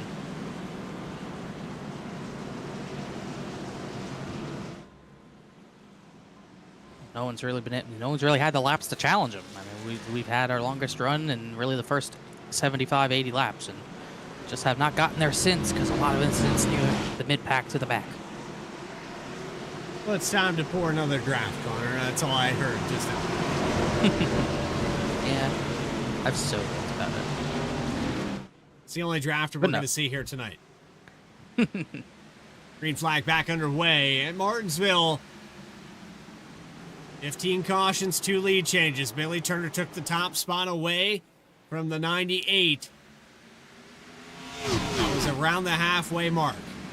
Almost some contact. Big lockup back there for Stravado to stay off the back end of Lehman. Yeah, Lehman kind of used him there a little bit. He cut right in front of him in the braking zone, and you don't get away with that at Martinsville unless the guy behind you is very generous. But Stravado will remember that, I would say. I mean, he definitely didn't help the tires locking up, never do, and that's put him in a position he might lose a spot to Kibbe here for third. Gonna fight hard here on the inside. Carwile up the track, out of line, 3 wide. Did we make it through here? We haven't seen it work yet today. Carwile's just trying to be so slow. You have to be so slow up there to not completely slide out of whack. And he's not getting a lot of room from these guys either to get back down. He's bled about a dozen spots at least. Yeah, it's one groove. And we see it again there with Brandon Wallace. He lost some spots, been laughter. AJ Stravado back to the inside again. Trying his hardest to stay to the inside. He shoved it into turn number 3 up the racetrack, and we talked about it earlier. We get to that point, you're going to have to move that guy on the outside up to make any sort of leeway, and he didn't quite do it there, but he's driving it down hard into the corner. Going to keep pushing the issue for third spot. They've lost a little ground. James Lehman has pulled away about 0.6 of a second as the 33 continues to battle with Kibbe. He just can't quite push him up enough to get him a worse exit out of the corner. And Lehman's, ooh, Kibbe, that's one way. No, just wait for him to make a mistake. And we've seen that a lot from Kibbe today when he's on that outside line. He's just pushing the limit a little bit too high up and cost himself more track position with that. There's J.R. Shepard looking for third. Saw his opportunity. He has got a race car for sure. Even though it's all fixed, he is incredibly fast to get through the field on all these restarts with a clean car, by the way. He's been able to do this. And another yellow as we say that, and it's Ryan Carwile. We were watching Carwile struggle back through this field all the way back to 27th position as we'll watch a replay. On the outside, that's Black Lavick, and there's the contact. No room left. I think the 7 just got a little bit spooked because Carwile really pinched him to the outside wall out of turn 4 as leaders are going to pit. There's contact between Lehman and Turner on entry, but they're still going straight. Yeah, Carwile's pinching him. 7 kind of comes down, panicking, trying not to hit the outside wall, and they come together. Chad Klinger's going to stay out. Remember, he pit on one of those numerous yellows. And he's not going to be the only one. Elliott Butler, who had pit prior, will take the track position. Reggie Ortega, Caleb Weekly, Belke. So this is where the strategy really comes into play. 24 finds his stall, and Chad Klinger, Elliott Butler, Reggie Ortega, as you mentioned, staying out on the racetrack. Caleb Weekly getting back up front here with a damaged race car, waiting for the 24 to exit his stall. And 05 side by side. Side by side, side into side. But I think Turner just got it. Could you imagine if they didn't ghost at Martinsville, go through each other? There would be so many pit exit wrecks. Oh, James Lehman's going to come back down the pit. Did he speed? Yes. Oh, goodness. Wow. It's a close one. Actually hit the replay there a little bit premature, but there's the 05 and there's the speeding penalty. Yeah, maybe he was out of his box. Maybe he was there. It was, you know, for some reason lately it seems like speeding's much easier to do on iRacing, and it's not track specific. Just seems like maybe it's more sensitive at this point, but it's a big deal for Turner, even though he won't restart with the lead. Since he got the lead, really no one besides James Lehman has challenged him. Now, Shepard's back up there. Maybe he can challenge him, but that's one less driver for the 24 to worry about. He's got to worry about the 3 in front of him first, though. Yeah, it's been difficult to pass. No, I'm trying to factor in all of this. Elliott Butler's the only one up here in the top 10 that's been here consistently. Jack Klinger's been fast, but I don't know if he has the car now with the damage to stay up here. Let's find out. Elliott Butler, out of those 3, the only one with a clean car. Yeah. Good jump. And didn't get a good... I mean, Butler just didn't get it going there. Yeah, Carwell, we saw that in the restart earlier. Elliott Butler just not ready for those restarts and lost out to Reggie Ortega. Turner was able to get the V inside, got in front of Stravato. Klinger going to lead for the first time here today. Bailey Turner making a pass on the inside of Elliott Butler. Stravato going to try to follow suit. And you have J.R. Shepard on the outside coming off of 2. Oh! 33 really loose. Yeah, that rear end damage not going to help them by any means as they're scrambling at the back of the field. Everyone seemed to keep it straight. James Lehman's going to bring it down the pit again. He might be out of it for good as here comes Turner to the front.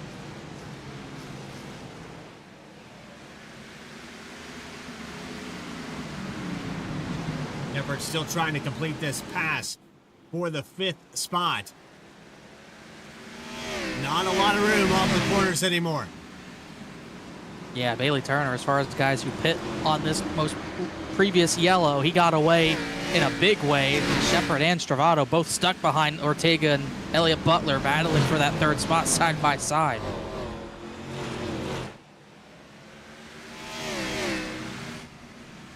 This battle for the that's lead aggressive. About to get... you think that's aggressive? Watch this battle for the lead here. Yeah, Turner's not going to try to waste too much time with Chad Klinger here, I wouldn't think. J.R. Shepard got by Ortega. Stravato dove to the inside of Elliott Butler. Didn't hit him, but forced him out of the groove a little bit. Turner's to the inside for the lead. Going to get the pass done. We saw this earlier in the race. 24 has struggled on the inside. Will he move the 09 at Klinger? And we haven't seen it much, but those tires do matter. They do wear, and we're seeing it right now. Just Klinger doesn't have the grip.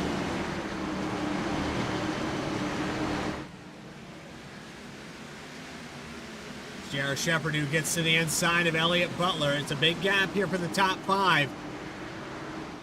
Under 100 to go. It's about 75 laps left in this one. Stravato clear of Butler. Got to get the Chad Klinger. Those two got away while Elliott Butler and Reggie Ortega are side by side. Ortega's already back to 8th. You got Elliott Butler almost back to 6th. Dakota Floyd, he sped on the same yellow Shepard did. He's followed him through the field. Further back, top 15, Ben Lafter, Andrew Telganoff, Daniel Verona's battle for 13th. Watching Telganoff run that higher line. Kenny Kibbe to the inside. Almost contact with the 6. Elliott Butler holds on to it, but he's going to lose that spot quickly. James Lehman had a pit lane. Still not sure if he had a penalty or what possibly happened, but all of a sudden he's 4 laps down, pretty much maybe 5 out of contention as you see him rejoin in the background. But 33 trying to get to the front, trying to chase down to 24. That speeding penalty, a portion of that, I'm sure. Really just Not sure why he would have gone laps down for an under caution speeding penalty, but Travado up the second. We really haven't seen him challenge for the lead at all tonight. This is the furthest up in the running order, really, that he's been, but that's a long ways away to the 24 already. 1 second. Probably, it's got to be the biggest gap of a lead we've seen tonight. Anybody that could do it, though. I think Stravado's got the know-how. Jack Klinger defending for that third spot. 09 has done a fantastic job, even with the left rear damage. He's going to continue to stay to the outside, giving J.R. Shepard a taste of his own medicine from the first half of this race. Yeah, Shepard just has the grip advantage on the tires, though. Cleared him, but didn't want to pull up in front of the 09. He'll at least give him the courtesy of having the outside lane down the straightaway, but I think this time he'll get the grip. You can see just how much those tires matter. It's really center exit where they make the biggest difference. Not necessarily end of a corner, but when you're rotating that car, getting the power down, those rear tires being that little bit fresher, it matters a lot.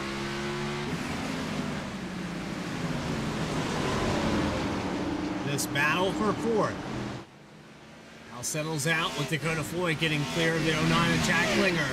Kenny Kimmy going to be the next one into the top 5 in these closing laps. Say closing laps, but still pretty long way to go. I mean, over Small 65 track. laps. I don't know. Yeah, I mean, it goes by in a hurry when we're going green. It just hasn't been the case tonight ever since the first 80 laps went by, but not, good time to get track position. But even if this runs green, it's still got a long ways to go and still got a lot of tire to burn.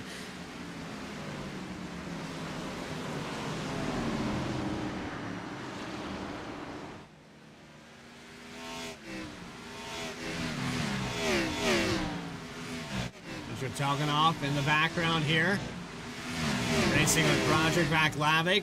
Toganoff was in the top 10 earlier, was on the right cycle. Now as we watch this race unfold, 3-car going to make the pass on, actually trying to defend a pass on Max Koss for 17th. The hip check, driver to driver. 10 have single filed out. We really have not been many incidents inside the top 10 today, that's for sure. And right now you can see why, because they get usually pretty single filed out, minus a few yellows that were at the front. Cabot turned to 09, one of them, really the main one I could think of, but pretty single file at the front. Even those drivers on older tires have kind of settled down a little bit. Butler's back to 7th. It has not worked for Reggie Ortega. He's all the way back to 18th position, but he did have a lot more damage than the drivers around him who stayed out.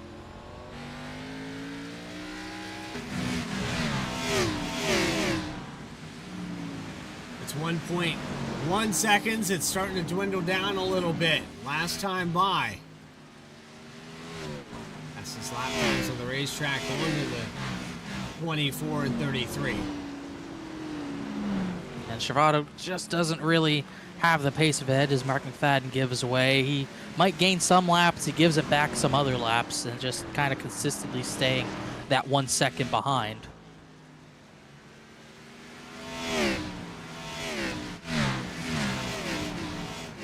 And looking at these lap times, J.R. Shepard, after having to navigate around Dakota Floyd, Kenny Kimmy, Jack Klinger, and Elliott Butler, is, I think, lost a little bit of his advantage. Yeah, Shepard, he's had to get through a lot of the field, and those passes get tougher the more you get towards the front. But he was faster than the 24 once again, a little faster than the 33. Actually, not faster than the 33, but faster than the 24, but still incredible climb. I mean, we saw what happened to Jeff Wright when he went to the rear after a scheduled pit stop, and he stayed tail end after that speed penalty and was able to get through really without a scratch. So far so good for the 98, but we saw it last season. He climbed through the field, was going to win that race. You never know what can happen. So he's still got to get the lap 250 plus, I should say. Also going to factor in that Dakota Floyd could start battling. Kenny Kimmy could get back up here for the top 5. They're going to continue shaving and trading back 1/10 at a time. Closest battle on the racetrack right here on your screen. Justin Ritchie in the top 10, just behind Seth Hatchell. We talked about Justin Ritchie a lot at Phoenix. He ran pretty solid, I would say, last week. Had a late incident, kind of put him down the order.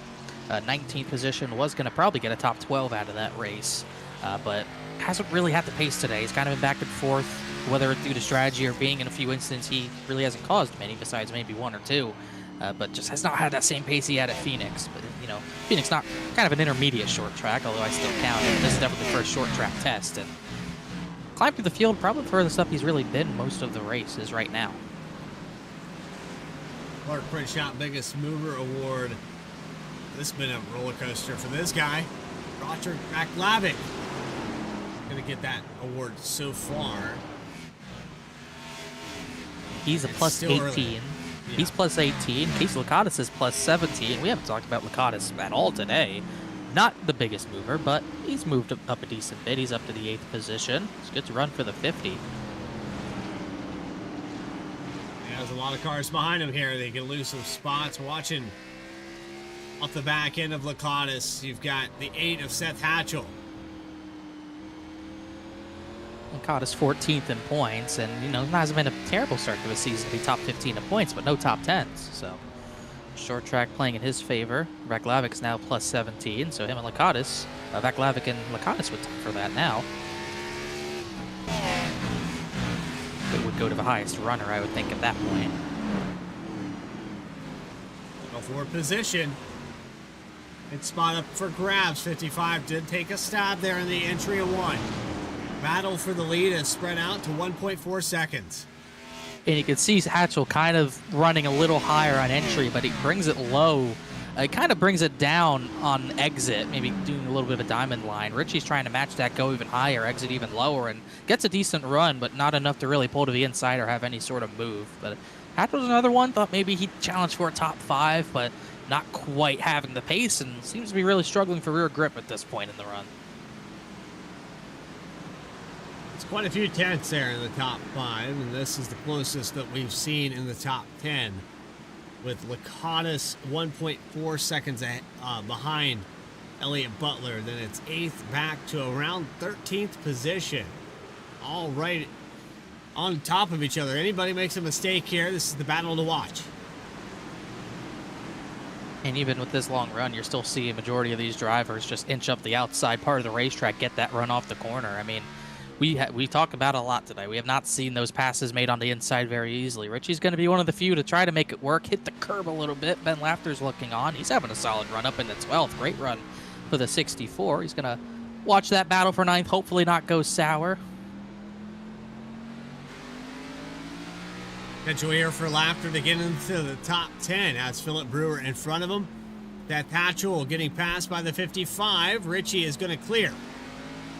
Yeah, Seth Hatchell, I don't know, last lap he was 0.3 slower than Richie, and it is the same thing again last time by, so the 8 really falling backwards here, kind of holding the 44-64 up a little bit.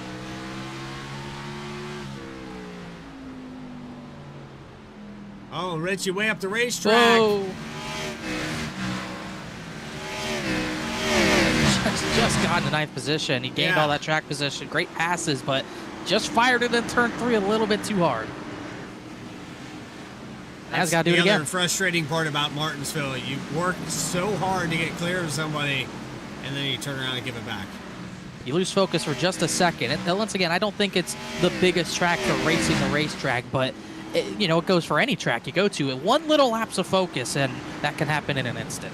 As talking about Lafter 12th, make that 13th. Angel Hronis got by, and I haven't seen much motion in the top 5. I mean, these guys are pretty packed up from Stravato back to Kibbe. Also Lehman in that battle, 5 laps down, but they have not moved an inch, either driver. And Bailey Turner's cruising. Bailey Turner, 2.3 seconds ahead now. Massive lead. Biggest one we've seen all evening. Yeppert, last time by, was a little bit faster than the 33, but not by much. Probably the most pointless track to have a big lead. I mean, doesn't matter, especially at a track this volatile, but all he can do is log laps and hope something goes his way. But I think the only thing that might be a worry of his, besides the obvious, which I won't state, is lap traffic. He is going to catch a decent bit of lap traffic at this rate.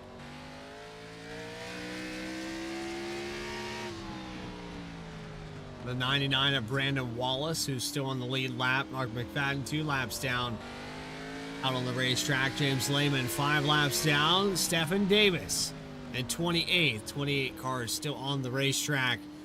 But Bailey Turner has caught up to the tail end of this field. 40 to go. Kenny Kibbe's caught up Dakota Floyd, another driver trying that inside part of the racetrack. Seems like if a driver wears those tires out, that inside pass gets a little easier, but I wouldn't say fully easy, just easier. And you can see Floyd, even with how much he's wobbling off the corner, is still able to get that run, and Kibbe just can't match it. And he threw it into the corner too deep. Big contact. Hip checked him out of the way. We're going to see the other side of it. I don't think Dakota Floyd's that type of driver. But, no, I don't think Kenny Kibbe meant to do it, but we talked about it. You kind of have to do it. If the outside line gets too good of a run in a rotation, you kind of have to rough him up. And, like, once again, I don't think Kibbe meant to do that, but it's what you got to do.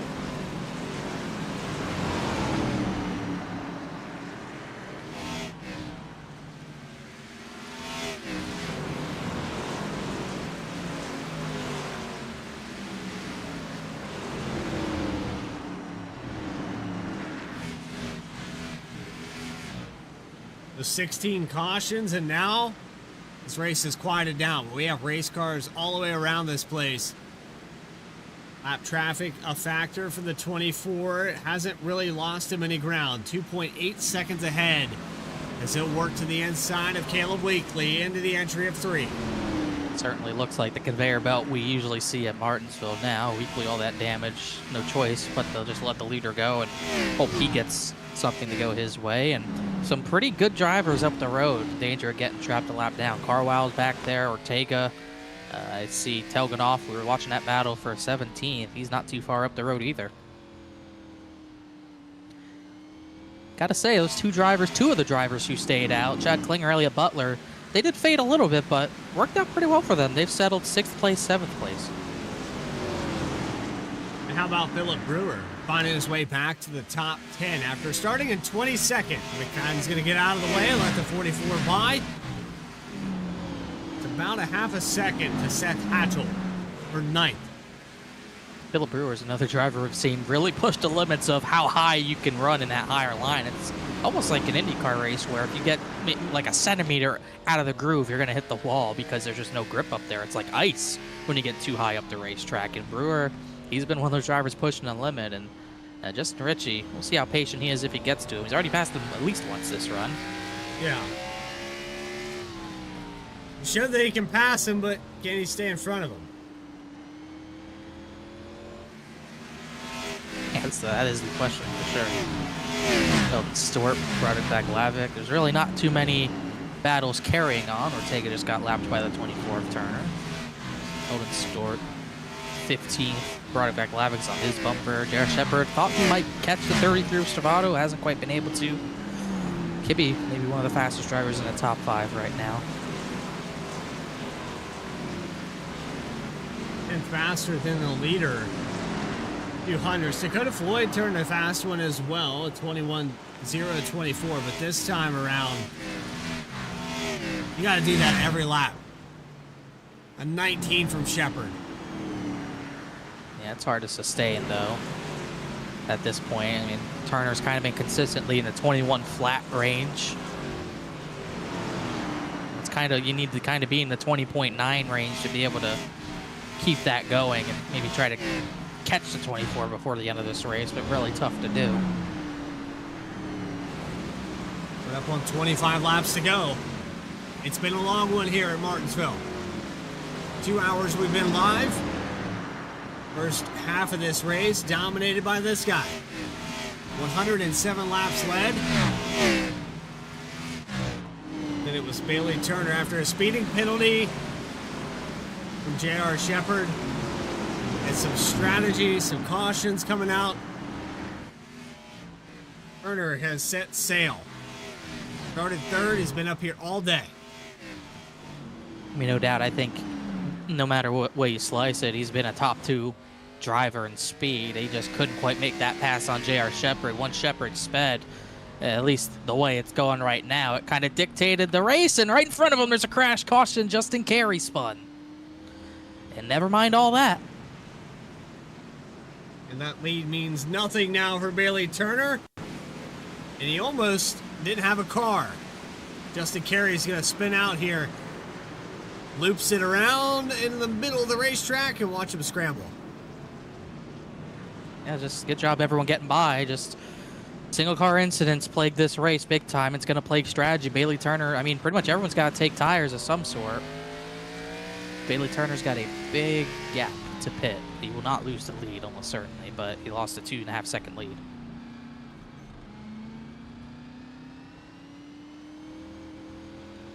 Could have been bad. He could have gotten shoved into that, but it wasn't the case.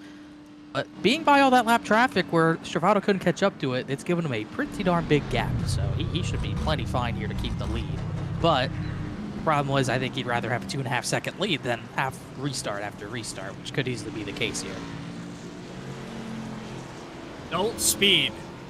No, he should not be at risk of speeding at all.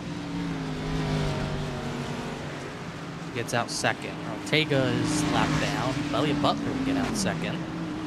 Stravado lost a spot there. I wonder if Elliott Butler took 2 tires.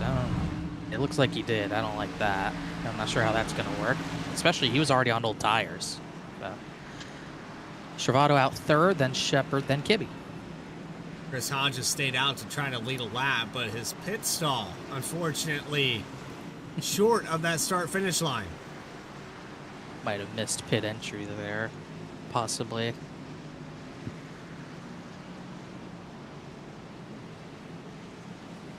Still got a lot of racing left to be done, but Bailey Turner on the point with the 6 of Elliott Butler on 2 tires.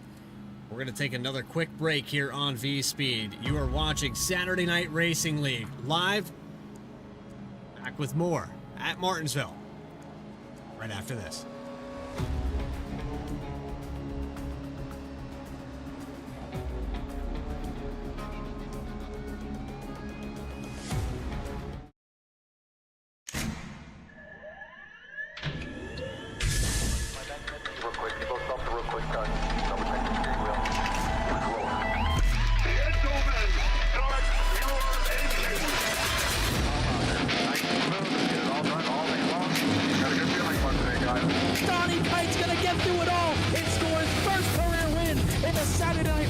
Cup Series. What a finish! Too little, too late from behind, and Sebastian Marin, your first repeat top split winner of the qualifying series. We knew it was just a matter of time. Hunter Sr. is victorious. Josh Adams taking the win at Iowa. GC Spider Motorsports takes home the 1-2-3 finish.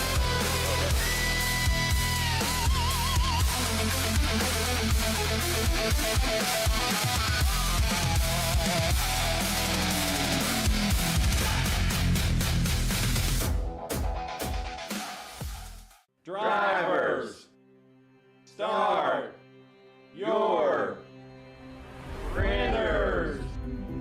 To keep pace with the ever-changing landscape of marketing and advertising, let Clark Print Shop help you spot the trends and keep you in front of the pack with all your color printing needs. From business cards to invitations, menus to mugs, we can print anything you need on paper or your choice of over 3,000 promotional items.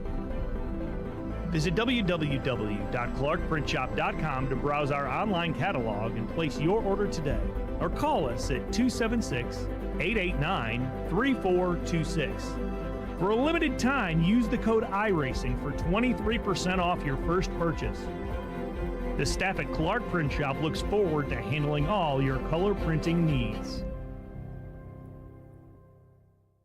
Introducing Tractor USA, the best way to buy and sell premium ag and construction equipment. Tractor USA was designed to be straightforward, simple, and affordable with zero commission and live auctions every week. Tractor USA auctions offer the finest selection of pre-owned tractors, combines, and other ag and construction equipment from across the United States and the world. Simply go to tractorusa.com to get started today.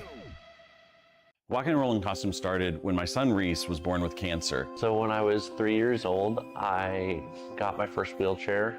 And he wanted to be Wall-E for Halloween that year. And so I knew you couldn't buy a costume to go on a wheelchair at that time. So I knew I had to build one.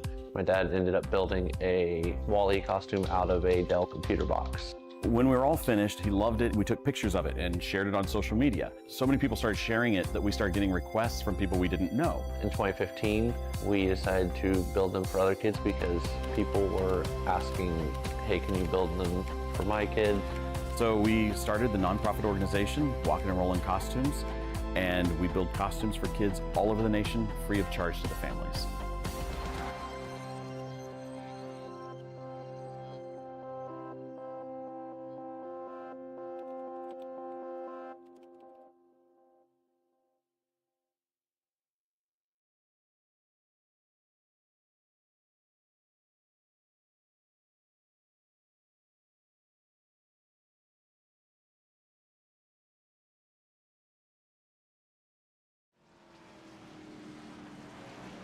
Back here live at Martinsville, late race caution with around 13, 15 to go, somewhere in there. We're going to go back on a replay and find out what happened to Casey Lacatus.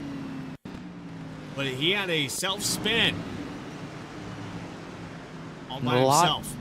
Seen a lot today, not alone. Just another driver entering a little bit too high up the racetrack and losing grip. One to green, Turner takes the bottom, per usual, but I think Lacatus was 11th. Swerved a little bit there, trying to keep Philip Brewer behind him. I think he just ended up overdriving the entry a little bit, maybe because of that, and ended up looping it, which is unfortunate. He was having a pretty good run on the edge of the top 10, and now he's going to restart all the way back to 22nd. And we double back up just as soon as we talk about it. While we were side by side at race for the lead, AJ Stravado is in the mix now for the first time.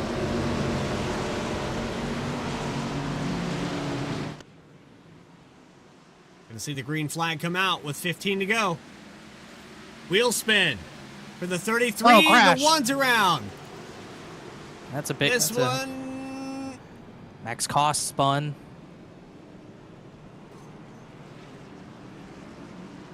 Stephen Davis got a chunk of it. Said 21. It might be over that.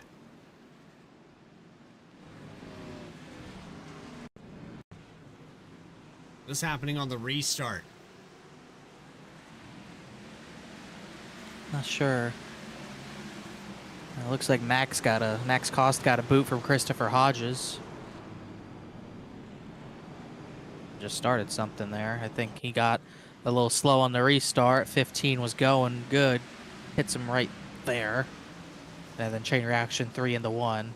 Justin Ritchie nowhere to go. Carwell spun, and then in the aftermath, Vaclavic turned Cost. One more time for my blimp camera. 63. It looked like a little bit of wheel spin there. I think Vaclavic just turned to 63 trying to avoid Eldon Stewart.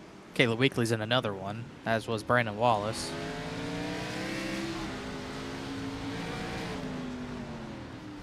And Carwell got booted by someone.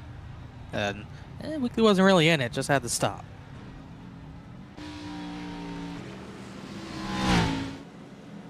It's time to go. It's going to get aggressive. Again, I'll put it on top of the screen. I think I'm going to hit this one right on the head. Well, one more, and that's the record at this track. Probably the record all time. I don't think we've had a... maybe Kern. I would have to check. Do you hit it 19? I did. I don't know. I have to go back on the replay or something. I'm looking for 21. I don't care how I get there. Good chance. I'd say good chance. We went to Kern once. Let's not bust. We went to Kern once, and that was a 19 caution race. So, and Martinsville's had a 19 caution race. And Bristol has not gotten even that close to having that many cautions at Bristol. Nashville Fairgrounds. There were 20 yellows at Nashville Fairgrounds the one time we went there.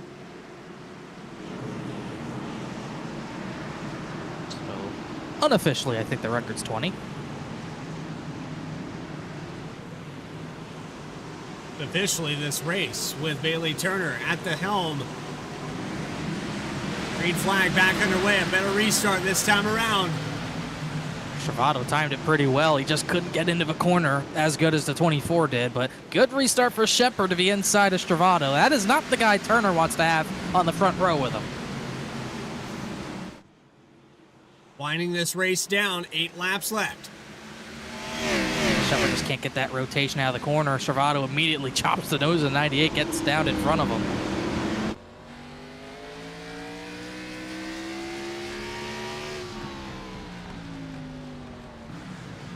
Shepard looking for a top 3 and a great recovery. Chad Klinger fighting to the inside of Seth Hatchell for 7. Lock up ahead. Shepard's right on the bumper of Travato. I think it was Travato that locked up. 98 couldn't take advantage.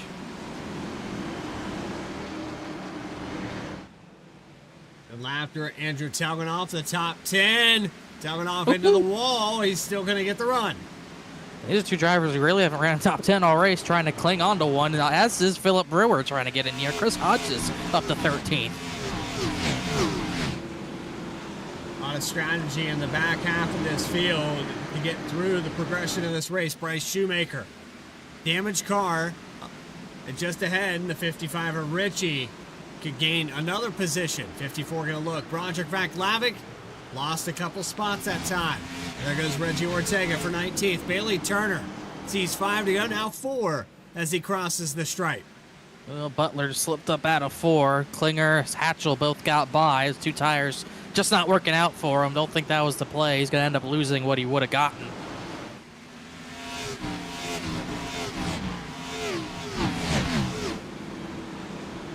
Oh, 64. It. A little boot.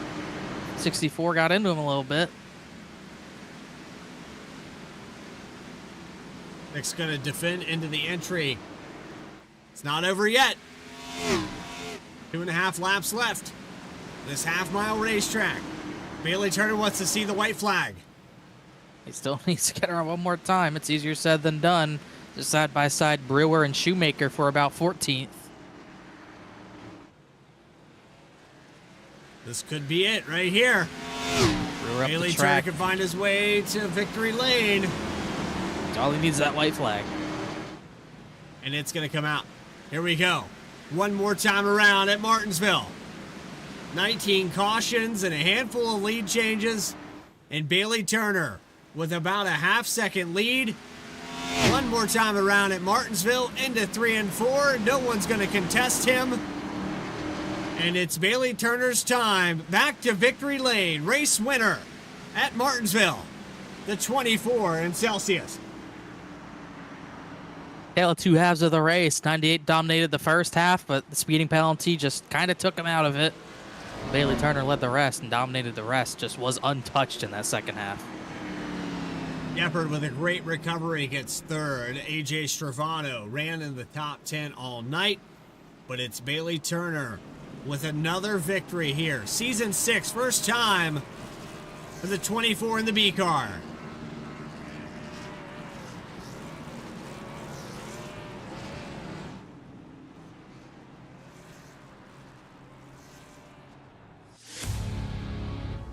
Those race interviews with your top 3. Those final race results. The Cooper Connor Horn back coming on VSPEED right after this.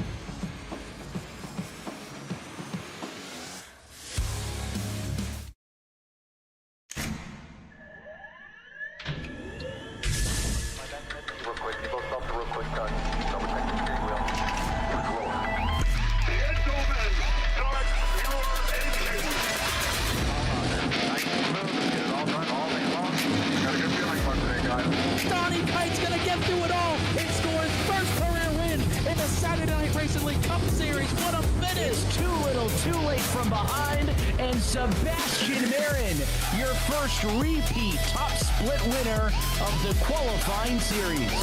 A new It's just a matter of time when Hunter Sr. is victorious. Josh Adams taking the win at Iowa. GC Spider Motorsports takes home the 1-2-3 finish.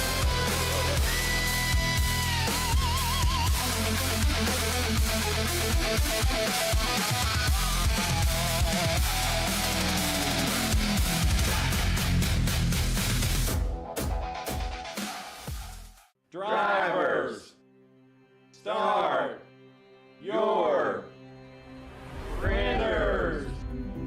To keep pace with the ever-changing landscape of marketing and advertising, let Clark Print Shop help you spot the trends and keep you in front of the pack with all your color printing needs. From business cards to invitations, menus to mugs, we can print anything you need on paper or your choice of over 3,000 promotional items. Visit www.clarkprintshop.com to browse our online catalog and place your order today, or call us at 276-889-3426. For a limited time, use the code iRacing for 23% off your first purchase. The staff at Clark Print Shop looks forward to handling all your color printing needs.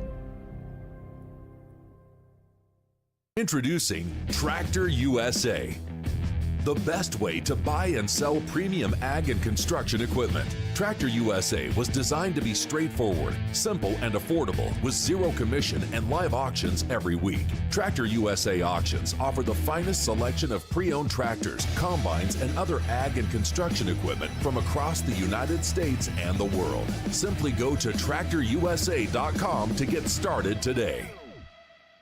Walking and Rolling Costumes started when my son Reese was born with cancer. So when I was 3 years old, I got my first wheelchair. And he wanted to be Wall-E for Halloween that year. And so I knew you couldn't buy a costume to go on a wheelchair at that time. So I knew I had to build one. My dad ended up building a Wall-E costume out of a Dell computer box.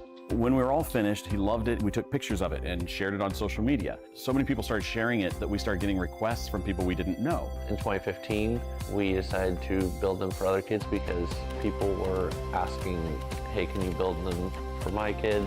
So we started the nonprofit organization, Walking and Rolling Costumes, and we build costumes for kids all over the nation, free of charge to the families.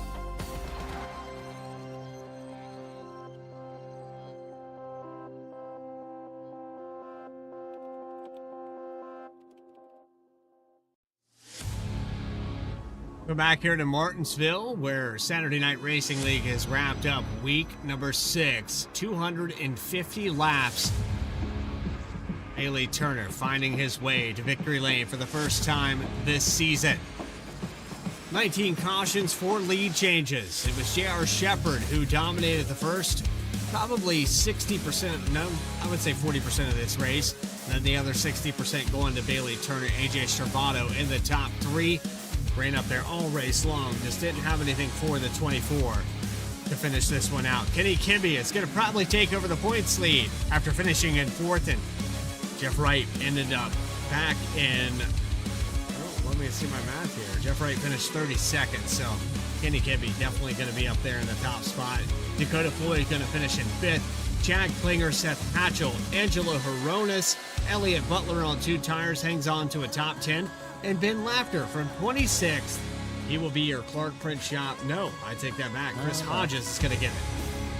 Yeah, Chris Hodges very well might get it. He went 32nd to 12th. That's plus 20, just behind Andrew Telganoff, who went plus 20, plus 19 today. But good finishes for both of them. 11th for Telganoff, 12th for Hodges. Justin Ritchie recovered for 13th. Bryce Shoemaker, probably one of the few drivers tonight, maybe the only one who finished where he started. Started 14th, finished 14th. Austin Belke also went up 20 positions, like Christopher Hodges, but I believe it goes to the driver. I think it either goes to both or goes to a driver who ran higher. But either way, good fight for Belke, top 15. Philip Brewer fell back to 16th. Carwell 17th. Lakatis, he had a top 10 going, had that spin, ends up 18th. Reggie Ortega had damage all race, finished 19th. And Broderick Vakalavic, he went plus 13. He gets the top 20. 21st spot's going to go to Caleb Weekly. Max Cost is going to finish out 22nd. You have Brandon Wallace in 23rd. Then 24th to Eldon Stewart. Justin Carey, 25th. Late race wreck there for Mark McFadden and Justin Carey. Stephen Davis finishing in 27th. Then we start talking about the luck James Lehman going to end up 28th. I try not to talk about you here tonight in the 05. And Nathan Ferrata, another one of those cars that was in the top 10 to start this race, will finish 29th. Adam Cabot, early exit. So a lot of cars back here that were in the top 10 to start this race first half, and then it just doesn't bode well for drivers in that front row, in the front half of the field anyway. We have Rob Hamp in 20th to start, 31st. Jeff Wright finished in 32nd, started up in the top 10. You have Keith Shoemaker, Chuck Sweeting, John Sanu, and Matt Shinosky rounding out your field here tonight. But now it's time to go to victory lane, and Connor Horn has caught up to your race winner. First one of the season. The 24 car has found his way to victory lane, and man, do we have to put out another message here for these guys, or do we? I don't know. Everyone's kind of biding their time. Yeah, well, I guess we're just going to go ahead and pull them, and I'll handle that. But Connor Horn has caught up with Bailey Turner, your race winner. I did. We stopped this conversation. He can talk later. But either way, Bailey's second win of the season. Third one at a short track, according to what Sim Racer Hub calls a short track. And obviously, you fare pretty good at races that have a lot of yellows. I believe you won at Kern that had a lot of yellows. You also won here. First win at Martinsville. Obviously, not a lot of green flag running, but you had some good long runs. And seemed kind of surprising the outside line was the preferred line. Take us through how frustrating it was at the start of the race to have Shepard holding you up, and then you were in the same role, kind of, but you weren't really holding people up tonight. Yeah, no, that was honestly, I was super impressed with what JR was doing. Like you said, it was a bit frustrating, but also, I mean, he raced so clean, and everybody up front in that top 5 to top 10. I mean, the battles were great. Everybody was real clean with each other, so that was awesome to see. And then finally got that long run. I felt like once we got the lead, we were holding off James, and he's just so good on the short runs. I knew if I could just keep him at bay long enough, I was hoping his stuff would start to wear off. And I did I think an 82 lap run in practice, and kind of saw where this car was headed and the adjustments I needed to make for the long run. And I think you saw that kind of pay off there when we started gapping the field, and was just hoping, man, we'd finally have one of these races that we would just take this thing green to the end. But in SNR fashion, we had to throw a wrench in that at the end. But shout out to everybody up front. That was so fun. And Adam talks about Dover Day, but man, I love Martinsville Day. This is such a fun place to go to, and if you get a good group of guys, especially the guys up front that we had, I mean, the battles are fun. Everybody races each other clean, and you can really see the talent start to come through as far as who can manage their stuff and who's good with the brakes and making adjustments throughout the run. And it was fun to see. It was fun to see at the front for sure. Obviously, a lot of pace, and you were talking about how you had to make adjustments on your long run, maybe adjustments in your driving style to have the long run pace. Because obviously, when we got that long run at the end, you were the fastest. So how much adjusting driving style with your line, brake bias? How much do you really have to work in the car throughout that run to be that much more pace over everyone? Yeah, I mean, those short runs, like you talked about, I mean, it's really just, all right, who can make lap time? And, at the end of the race, we were setting our fastest lap times of the race, and really hitting that line and making sure that you're just being smooth and consistent. And then on those long runs, just, I feel like Martinsville is always favored. If we get the long runs, the guys that can really just manage their stuff, like not slip the rears on exit, not overcharge that entry, kind of just wrap that line, kind of like you see Blaney do in the Cup Series. Just low exits, straight exits, and you do pretty well. But yeah, no, we were adjusting the brake bias throughout the run. About every 10 to 20 laps after the start of a run, I'd start moving that brake bias up because the rear just wanted to step out more and more. And I think rarely will you see guys actually go up on the brake bias at a short track throughout a run. Usually you're struggling with rotation and things like that, which we were a little bit, but man, it really paid off to manage those rear tires throughout the whole race. You definitely did a good job doing it. And not only that, I don't think there's a bonus point for no incidents, but you were the only driver to run the whole race with 0 incidents, and it showed because it's a spotless Celsius Chase Elliott throwback. But another win on the season, 15 all-time in the SNRL, so obviously solidifying that second all-time mark, trying to catch Jeff, trying to keep pace with him at the same time. Another good run for you. Anyone else you want to thank or shout out? Yeah, shout out to all those teammates over there in Sad Boys. AJ had a great run there, especially from kind of where he started in practice and things like that. Angelo coming home with a top 10. That was a nice recovery for him. And then, poor Adam, his screen's blanking out, every time he hit the throttle. So that was that was impressive enough that he didn't wreck the field. So shout out to all those guys, you guys up in the booth. Like, unfortunately, I feel like I'll be watching a lot of eye pacing, but I can't wait to go back and watch this thing. And thanks to all the admins and league sponsors for putting up with us on Saturday nights.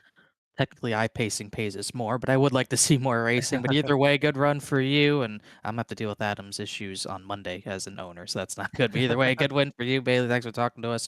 We'll see you probably next 2 Saturdays from now. We're off next Saturday, but we will probably see you at Iowa in 2 weeks. Appreciate it. Yes, sir. Almost forgot about that off week. Yeah. It, Easter, that thing that happens every year. It's going to be on Sunday, so getting the week off, but we don't have the opportunity to take anything off for the top 3. We have our second place finisher, AJ Stravato, who we've caught up to. We talked to him during the mid-race, still had that damage in the middle of the back end of that car, and somehow it looked like that car was handling pretty well. You got it up there into the top 3 and ever left. Yeah, that was how I got that damage was pretty gnarly. I need to stop spinning the damn wheels, but yeah, we had so you got some laps under us. We kind of figured out how the car drove, figured out the limit a little bit more. Didn't get too much practice before the race, so figured it out on the fly and was able to get up there and have some top 3 pace. I don't think I really had anything for Bailey there. He's just lights out here, so just happy to finish where we did and get Sad Boys a 1-2. Well, that answers the question I was going to ask. Do you think that damage wasn't there if you did have anything for him? But we'll put that on the wayside. Let's go back to the let's go back to restarting on the outside. It didn't happen very often for you here tonight, but it did happen there towards the tail end of this race and got you a lot of positions gained. You went from around the 6th spot, 5th spot, and then you just moved through the field. Yeah, it was we were able to really capitalize, I think, with some good track position, and just that outside line, man. If you could get it rolling and they stacked up on the inside, you could if you drove it in there deep, you could really make some ground. So got to give credit to Bailey for some of the brake bias tips he was giving me when I had limited practice and a little bit of road racing. I think that's really translated to Martinsville here, but this used to be a track I really was struggled and was not very good at, and look forward to it when it comes on the schedule now. So glad to get a good result. Well, I know that you guys at Sad Boys like to give each other a couple cheap jabs in your interviews, so I'll give you the floor. I'll give you the opportunity. Anybody you want to call out or thank for tonight's top 3.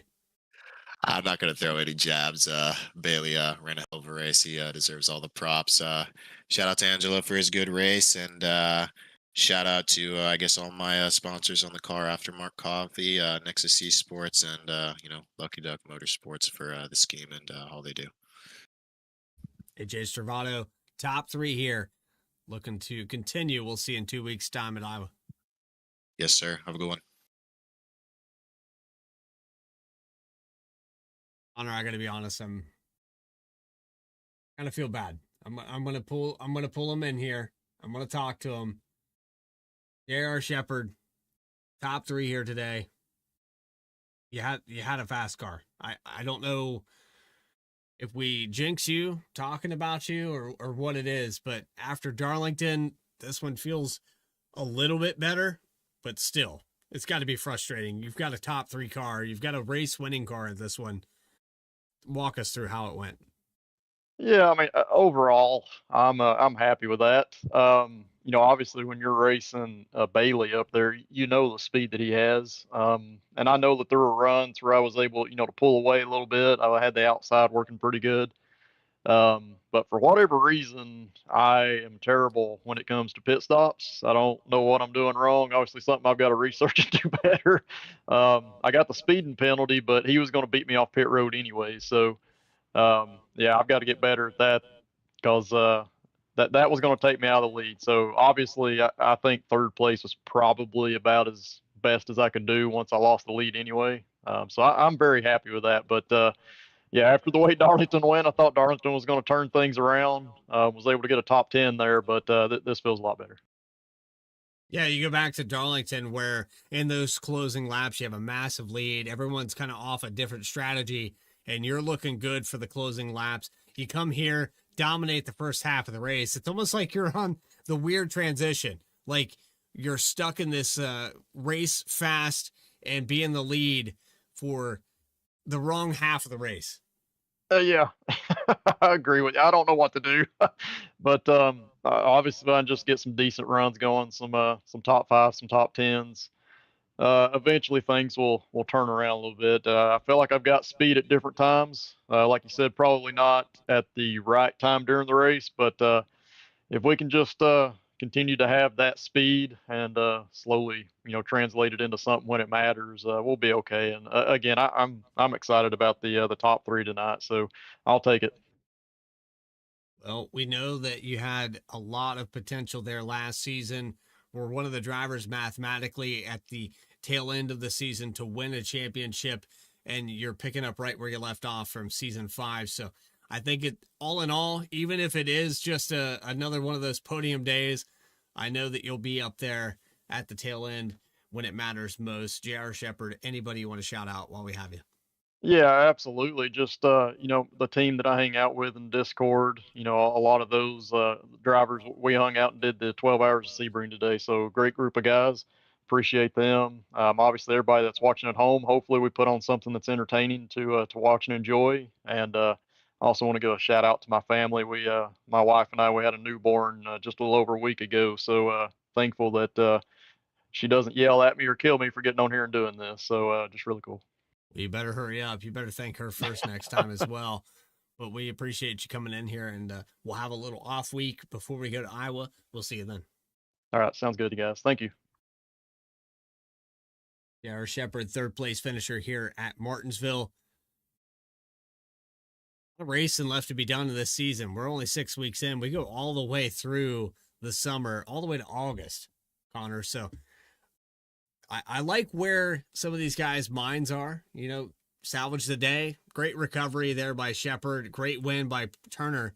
And then you've got the shake up there with Jeff Wright. As soon as he gets the points lead, a week later, he loses it. So I know that SNR is not going to disappoint. We're going to have a new name in Victory Lane. Only multi-time winner, DNFs tonight. And I think at this point, we've pretty much seen every track type, so the standings are pretty much what they are. The only thing we haven't seen is a road course, and it's going to take until the middle of June to be able to get the Sonoma, our first and only road course of the season, I believe. But, we've had a mile and a half at Las Vegas. We had kind of a weird track at Darlington. You had a different kind of intermediate short track at Phoenix, a big track at Auto Club, and a super speedway Daytona, and the short track at Martinsville. We've really seen it all after 6 races, and the points, the contenders at the front, for the most part, what do you expect? You got Kibby Turner right top 3. Do you have surprises in there, like Caleb Weekly, Justin Ritchie top 5? You even got J.R. Shepard, who's moved up to 7th. You got Joshua Banks, who'll still be a threat, even though he didn't race tonight. And you got some guys on the outside looking into the championship fight, the early title fight, like a Stravado, Hatchell, Angelo Horonis, 9th. I mean, you got a lot of guys who could still do a lot of damage. Ferrado won a race last season. He's top 15 in the points. But like I said, these first 6 races, we've seen a little bit of everything. And the points picture is shaping up kind of how we expected, as are the race winners this season. Turner and Jeff Wright, the only 2 drivers that have multiple wins already. And not too surprising to see those 2 up there. But Kenny Kibbe, the unofficial points leader, trying to have redemption for last season's championship fight. And he's got to have to be pretty good at Iowa and have a good run there and keep the points lead. Week 7, Iowa, April 11th. We'll take a week off here for Easter Sunday. And that weekend, hope you guys enjoy spending time with your family. But it will be back live here at 10 p.m. Eastern Time. We hope you enjoyed tonight's action. If you did, go ahead and hit that subscribe button. You'll never miss a single race. Saturday Night Racing League goes live every Saturday, all the way to August. That schedule on your screen now.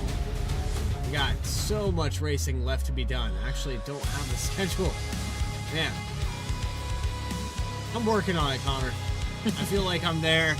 I'm right on the edge of it. But again, hit the subscribe button, 10 p.m. Eastern Time. We're going to take a week hiatus, and we'll be back live all the way through to the end of summer. That's going to do it for our coverage here for Saturday Night Racing League. It was 19 cautions. Connor Horn, I'd like to thank you for coming up here in the broadcast booth. Adam Baker, Eddie Smith, Morgan Cook, and the admin team over at Saturday Night Racing League. Martinsville proved to be tough. Will it be just as tough at Iowa? 7/8 of a mile coming up in just 2 weeks' time. We'll see you then here on VSPEED. Stay tracking, everybody.